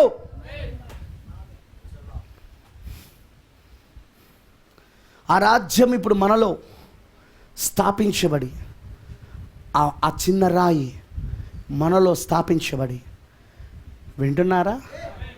మనలో ఉన్న ఆ 4 అగ్ర రాజ్యాలను, అన్య రాజ్యాలను ఇప్పటిదాకా మనల్ని పరిపాలించినాయి, వాటన్నిటిని తుత్తునులు చేసి వాటిని వెళ్ళగొట్టి, ఇప్పుడు ఆ రాయే మనకు మొత్తం భూతలమంతా కూడా మొత్తము సర్వముగా కప్పిపోయి ఇప్పుడు ఆయన పూర్తిగా మనల్ని స్వాధీనపరుచుకొని నడిపిస్తూ ఉన్నాడు. ఇప్పుడు ఆయన ఏదైతే ఇప్పుడు ఇక్కడ జరుగుతుందో అతి త్వరలో 1000 ఏళ్ల పరిపాలన అదే జరగబోతున్నది. 1000 ఏళ్ల పరిపాలన కూడా జరగబోయేది అదే. అర్థమైన వాళ్ళందరూ రామని చెప్పండి. లేఖనంలో ఇప్పుడు మనకు జరుగుతున్న కార్యం అది. ప్రియమైన దేవుని పిల్లలారా, నువ్వు ఆ కార్యంలోనికి రావాలంటే మొదటి నుండి రావాలి. ఇప్పుడిప్పుడే రాలేవు. ఎవరైనా కొత్త వాళ్ళు వస్తే ఫస్ట్ మారు మనసు పొందాలి. తర్వాత పాపక్షమాపణ నిమిత్తం యేసుక్రీస్తులో బాప్సం తీసుకోవాలి. ఆ తర్వాత పరిశుద్ధ ఆత్మ చేత నింపబడాలి. రైట్? ఆ తర్వాత నువ్వు పరిశుద్ధాత్మతో నింపబడినప్పుడే ఆయన నీలోనికి వస్తామన్నాడు. ఇప్పుడు ఆయన రాజ్యం నీలో స్థాపించబడతా ఉన్నది. ప్రైజ్ ది లార్డ్, హల్లెలూయా. ఆ మధ్యవర్తిత్వం నీలో జరగడం మొదలైంది. ఇప్పుడు మధ్యవర్తిత్వం తండ్రి సింహాసనం పైన జరుగుతలేదు. ఎందుకంటే 5లో ఆయన బయటకు వచ్చేసాడు. ఇప్పుడు మధ్యవర్తిత్వం ఎక్కడ జరుగుతూ ఉంది? ఇప్పుడు అది బ్రదర్ వధువులో జరుగుతానకు ఏమైనా లేఖనం ఉందా? ఛాయలున్నాయి. పాత నిబంధన అంతయు కూడా కొత్త నిబంధనకు ఛాయ, నీడ, మర్చిపోకండి. ఇప్పుడు ఆ ఛాయలో మనం చూస్తే మొదటిగా అబ్రహాము శారాల శరీరాల మార్పు చెందే ముందు, బాగా వినండి, అబ్రహాము శారాల శరీరాల మార్పు చెందే ముందు అక్కడ అన్యజనుల ప్రపంచమై ఉన్న సోదమ గొమర దాని చుట్టుపక్కల ఉన్న ప్రాంతాలు, పట్టణాలు, దేశాలు ఏవైతే ఉన్నాయో అగ్ని చేత అది కాల్చివేయబడే ముందు ఇక్కడ మనిషి కుమారుని పరిచర్య అబ్రహాము శారాలో జరిగినప్పుడు అబ్రహాం అక్కడ మధ్యవర్తిత్వం చేస్తా ఉన్నాడు. ఆయన చేశాడా? లోతు కోసం మధ్యవర్తిత్వం చేశాడా? వినబడతలేదు. ఖాళీలో నిలబడ్డాడా? ఆమేన్. అక్కడ హామాను అమెరికా దేవుని ప్రజలను నాశనం చేయాలని కుట్రతో ఉండగా, ఆమేన్, అదిగో ఎస్తేరు మధ్యలో నిలబడి మొరబెడతా ఉన్నదా? మధ్యవర్తిత్వం చేసిందా ఆమె? రాజును సమీపించిందా? మధ్యవర్తిత్వంలో రాజును సమీపించిందా? చెప్పండి. ఇప్పుడు రాజును సమీపించేదే ఈ ఎస్తేరు. ఏయ్ మ్యాన్, హల్లెలూయా. ఓ అక్కడ దానియేలు బబులోను నుండి బయటికి వెళ్ళే ముందు శిరస్సు దగ్గర బబులోను మధ్యవర్తిత్వం చేశాడా? 9వ అధ్యాయంలో ప్రార్థన మధ్యవర్తిత్వం చేశాడా? ఇప్పుడు పాదముల దగ్గర ఉన్న బబులోను నుండి, అదే మహాబబులోను, అదే ప్రతిమ దగ్గర పాదముల దగ్గర ఉన్నాం మనం. శిరస్సు బబులోను అయితే పాదముల దగ్గర మహాబబులోను. ప్రకటన 18 మర్మమై ఉన్న బబులోను, తల్లి అయిన బబులోను. హల్లెలూయా. అర్థమైంది అందరికీ? ఇప్పుడు ఇక్కడ ఇజ్రాయేలు బయటకు వస్తున్నారు. ఎవరు? మనం. మనం ఇక్కడ బయటకు వస్తా ఉన్నాం. ఇప్పుడు మనం వస్తున్నామా? వినబడతలేదు నాకు. అలా వస్తున్న సమయంలో మధ్యవర్తిత్వం దానియేలు చేశాడా? అక్కడ దానియేలు చేస్తాడు, ఇక్కడ దానియేలు చేస్తాడు. సో మధ్యవర్తిత్వం ఇప్పుడు ఎక్కడ జరుగుతుంది? మన సింహాసనంలో, వధువులో జరుగుతుంది. అక్కడ అబ్రహాంలో జరిగింది నాశనమయ్యే ముందు, శరీర మార్పు జరిగే ముందు. అక్కడ బబులో నుండి బయటికి వెళ్ళే ముందు దానియేలులో జరిగింది. అక్కడ హామాను కుట్ర పని మొత్తం నాశనం చేయాలని, ఒక మారణ హోమమును, హాలోకాస్ట్ని తీసుకురావాలని ఇప్పుడు వస్తుందన్నాడు ఆ ప్రవక్త వధువుకి. చివరిగా వధువుకు వచ్చే శోధన అదేనా? వినబడతలా? ప్రపంచ సంఘముల సమాఖ్య పోపు రోముతో ఏకమై, పోపు రోము దానికి శిరస్సుగా ఉండి తీసుకొస్తారా? అహాబు యెజబెలు ఏకమై, యెజబెలు ప్రపంచ సంఘముల సమాఖ్య, మరి పోపు రోము, అక్కడ అహాబు అమెరికా, రెండు ఏకమై ఈ వధువుని నాశనం చేయాలని చూస్తాయా లేదా? హోలోకాస్ట్ మొత్తం సర్వనాశనం చేయడం, భూమిపైననే లేకుండా చేయాలని ఆలోచించడం. హామాను కుట్రపన్నాడు అక్కడ. రైట్? అవునా? ఇప్పుడు నెక్స్ట్ అదేగా మనకు చెప్పిగా. సో ఆ సమయంలో ఎస్తేర్ ఏం చేసింది? రాజు దగ్గర. ఇప్పుడు కూడా ఆయన ప్రకటన 10లో రాజుగా దిగొచ్చాడు ఆయన. ఈ ఎస్తేర్ ఏం చేస్తుంది? రాని ఇప్పుడు మొరబెడుతుందా లేదా? మధ్యవర్తిత్వం చేస్తుందా లేదా?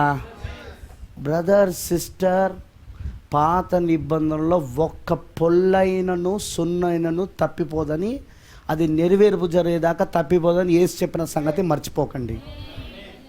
చెప్పిండా లేదా? ఒక పొల్లైనను సున్నైనను తప్పిపోకుండా నెరవేర్పు జరుగుతుంది అన్నాడు ఆయన.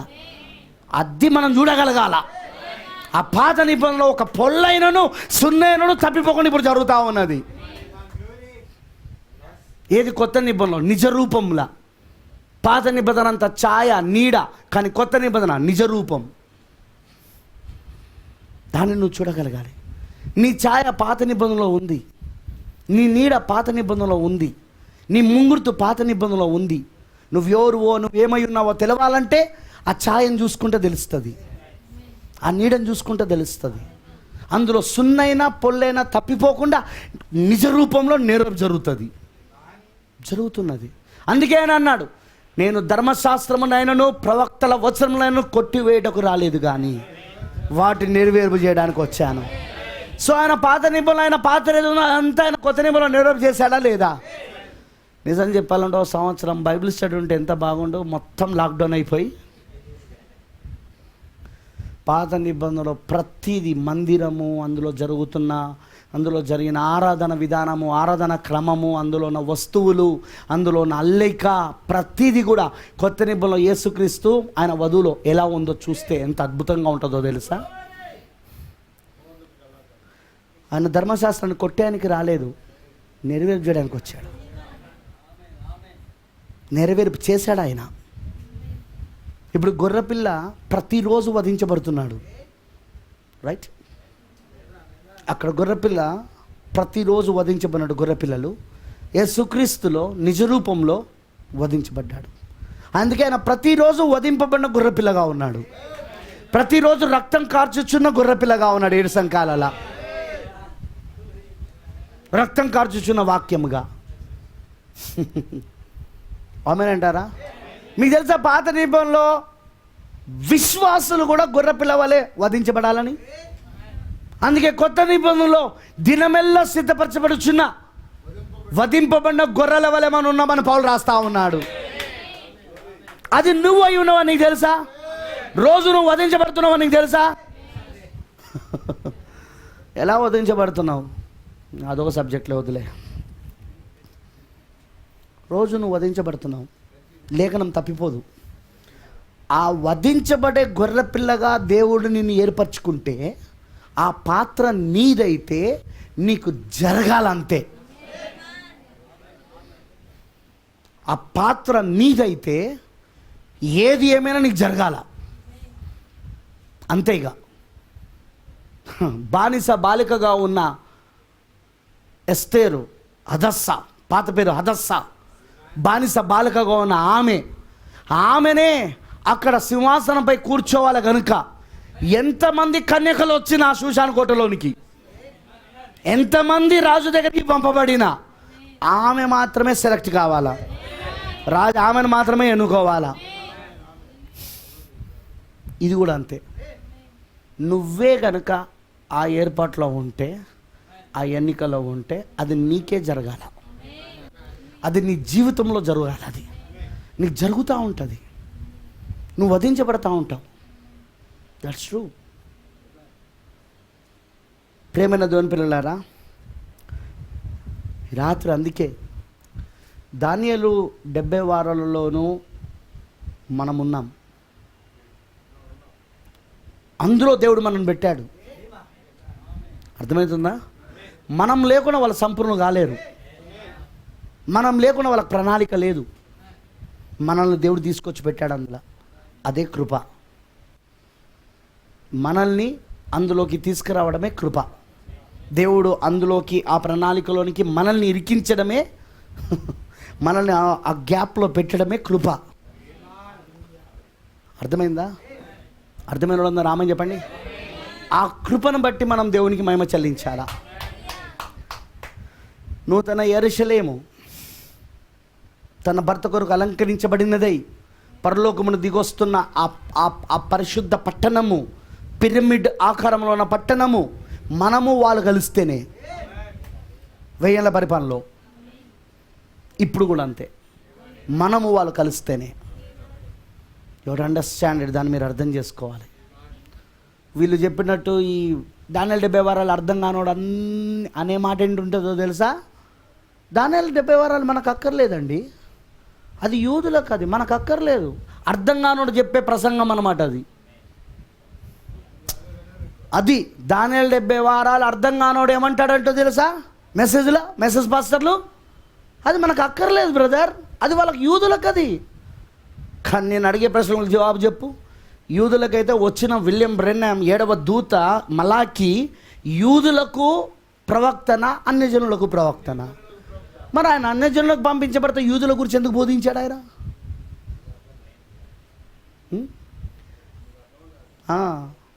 బూరల పండుగలో అన్నాడు కదా, అన్యజనులకు ముద్రలు ఇవ్వబడ్డాయి, 7 ముద్రలు ఇవ్వబడ్డాయి, యూదులకు 7 బూరలు ఇవ్వబడ్డాయి అన్నాడు బూరల పండుగలో.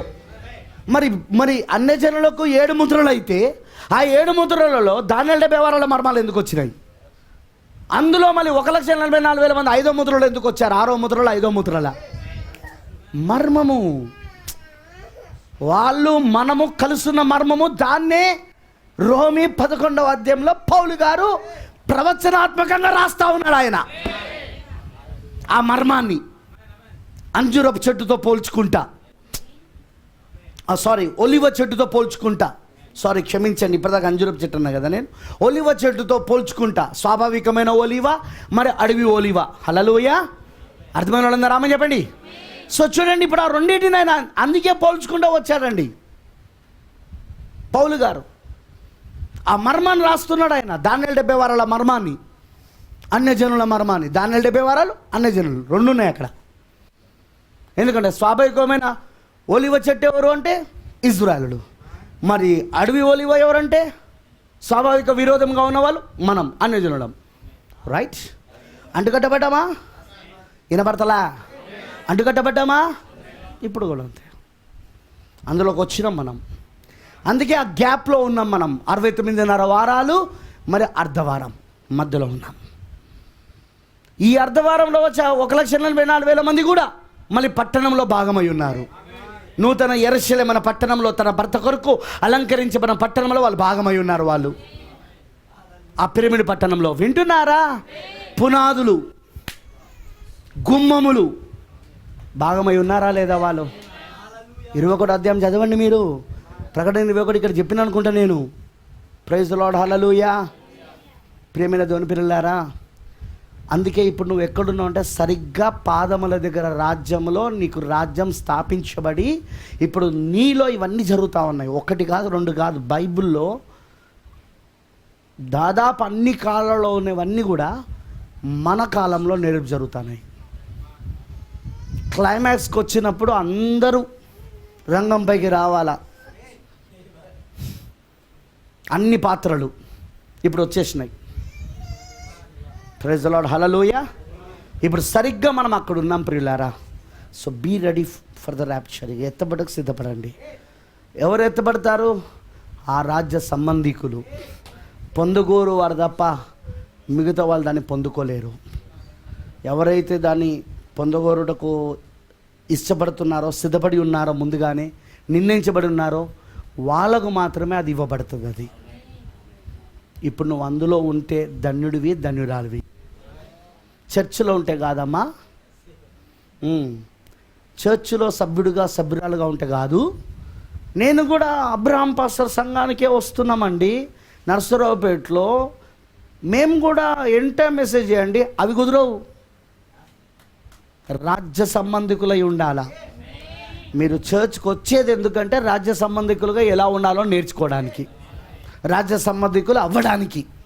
నువ్వు చర్చ్ దగ్గరనే ఆగిపోయి రాజ్య సంబంధికులు కాలేదనుకో, ఇక్కడే ఉంటావు తప్ప అక్కడ మాత్రం పోవు. అది మర్చిపోకు. ఎందుకంటే కొందరు ఏమనుకుంటున్నారు తెలుసా? చర్చ్కి వస్తే చాలు, ఇక ఎంటైమెసెస్ చర్చ్కి వస్తే చాలు, ఆ చర్చ్లో నేను సభ్యుడిగా ఉంటే చాలు, ఫినిష్, నేను ఎత్తపడతా. అట్లా పో. చర్చ్కి వచ్చేది ఎందుకంటే అందులో ఎలా ఉండాలో నేర్చుకోవడానికి, అందులో ఎలా ప్రవేశించాలో నేర్చుకోవడానికి, అందులో ఎలా జీవించవలనో నేర్చుకోవడానికి. కానీ చర్చిలో ఉంటే కాదు, చర్చ్కి వచ్చేది అందులోకి వెళ్ళడానికి. నువ్వు అందులోకి వెళ్ళకుండా ఓన్లీ చర్చిలో ఉన్నావు అనుకో, లాభం లేదు. అది నేను పరలోకం తీసుకెళ్ళదు. అనొచ్చు, నేను దశమ బాలు ఇచ్చినా, నేను కానుకలు ఇచ్చినా, నేను ఇచ్చినా, అది ఇచ్చినా, ఏది ఇచ్చినా బావు. యేసు ప్రభు ఏం గవర్నమెంట్ ఆఫీసర్ కాదు నీ డబ్బు తీసుకొని లంచం తీసుకొని సంతకం పెట్టడానికి నీ ఎత్తబడుటకు. ఆ రాజ్య సంబంధికులుగా నువ్వు ఉండాలా. పైగా మళ్ళీ ఆ రాజ్య సంబంధికులుగా ఉండేటట్టు నేర్పించేది ఈ వర్తమానమే. ఆ రాజ్య సంబంధికులుగా ఉండేటట్టుగా నేర్పించేది కూడా ఈ వర్తమానమే. ఇంకా వేరే ఏ సంఘశాఖ వర్తమానం నేర్పించలేదు. మరలా అది కూడా చెప్తున్నా నేను. నువ్వు వేరే ఏ చర్చికి వెళ్ళినా అక్కడ నేర్పించబడదు, ఇందులో మాత్రమే నేర్పించబడుతుంది. ఎందుకంటే ఈ వర్తమానం వచ్చిందే ఆ రాజ్య సంబంధికులుగా నిన్ను చేయడానికి, నిన్ను ఆ రాజ్య సంబంధికులుగా, నీకైనా రాజుగా ఉండి పరిపాలించడానికి. ఎస్తేరు కథ నీలో జరగడానికి. ఎస్తేరు ఆల్రెడీ రానైంది. ఎస్తేరు ఆల్రెడీ అభిషేకించబడింది. ఎస్తేరు ఆల్రెడీ సింహాసనం పక్కన కూర్చొని ఉన్నది. ఇప్పుడు కూడా అదే జరుగుతూ ఉన్నది. ఆ తర్వాతనే హామాను కుట్ర. అర్థమైందని చెప్పింది. ఇప్పుడు కూడా అంతే. ప్రియమైన దేవుని పిల్లలారా, ఈ వర్తమానం తప్ప ఏ వర్తమానం నీకు అది ఇవ్వదు. నేను సంపూర్ణంగా చేసేది ఈ వర్తమానం ఒకటే, వాక్యం ఒకటే. ఈ వాక్యం, ఈ వర్తమానం నిన్ను సంపూర్ణంగా చేయగలదు, నిన్ను పరిపూర్ణంగా చేయగలదు. వాక్యం లేకుండా నువ్వు పరిపూర్ణ అవుతున్నాను అంటే అది అబద్ధం. వాక్యం లేకుండా సంపూర్ణ అవుతున్నానంటే మాత్రం అది అబద్ధం. వాక్యం మాత్రమే నీకు సంపూర్ణ ఇస్తుంది.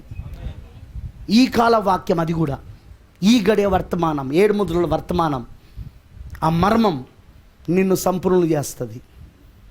అది మర్చిపోకు.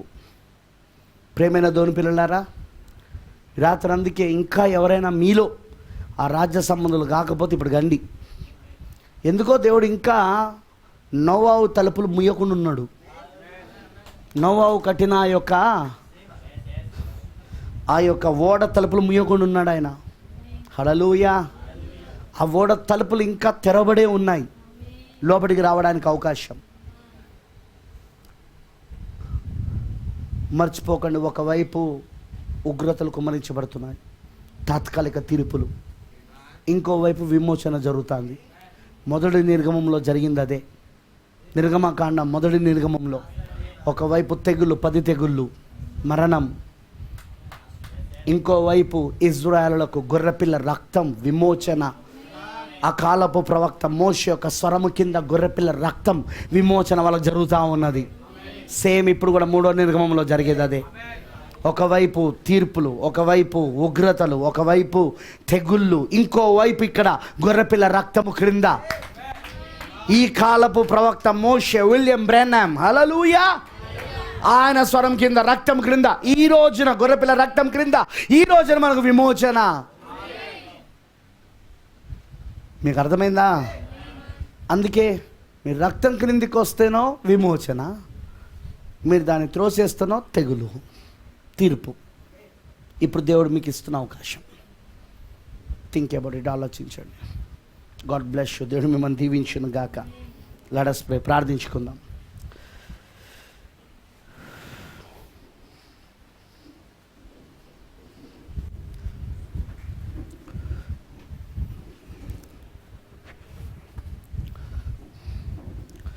ప్రతి ఒక్కరు కూడా కళ్ళ మూసుకొని ప్రభు వైపు చూడాలని కోరుతున్నాను.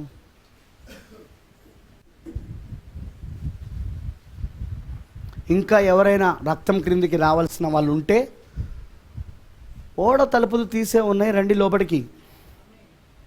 మేము ఆల్రెడీ లోపల ఉన్నాం, అందుకే మిమ్మల్ని బయట ఉన్నాను, మిమ్మల్ని పిలుస్తున్నాం.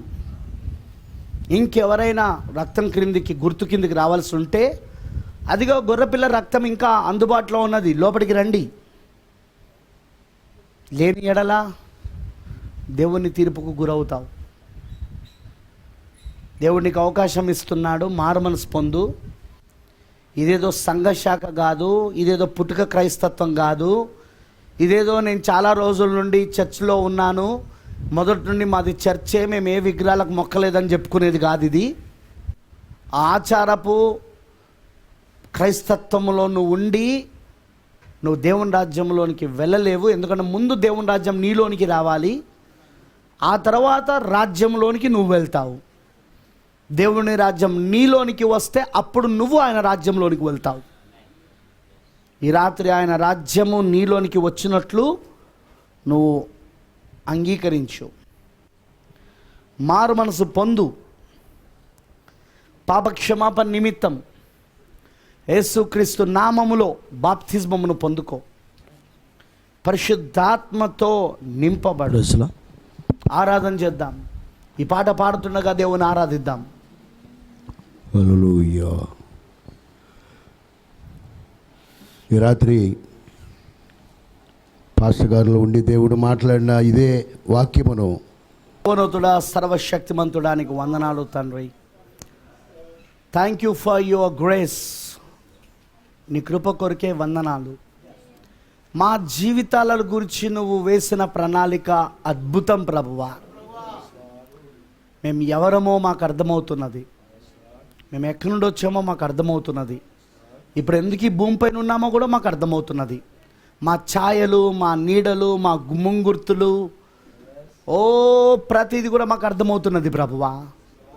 ప్రభువా, స్వాభావికముగా ఉన్న ఆ ఒలివ మొక్కకు అడవి ఒలివగా ఉన్న మమ్మల్ని ఎందుకు అంటుకట్టావో కూడా అర్థమవుతా ఉన్నది. ఆ దాని 70 వారాలలో మేము ఎందుకు వచ్చామో మాకు అర్థమవుతా ఉన్నది. ఆ ముద్రలలో మేము ఎందుకు వచ్చామో మాకు అర్థమవుతా ఉన్నది. ఆ బూరలలో అది ఇజ్రాయేలుకే, కానీ అందులో మేము కూడా ఉన్నాం ప్రభువా. ఎందుకంటే రూతు కథ మొదలైంది అక్కడ అన్నాడు ప్రవక్త. ఆ 6 బుర్రలు ఊదబడినప్పుడు నయోమి తిరిగి తన ఇంటికి వస్తున్నది, కానీ ఆమె ఒక్కటే రావడం లేదు.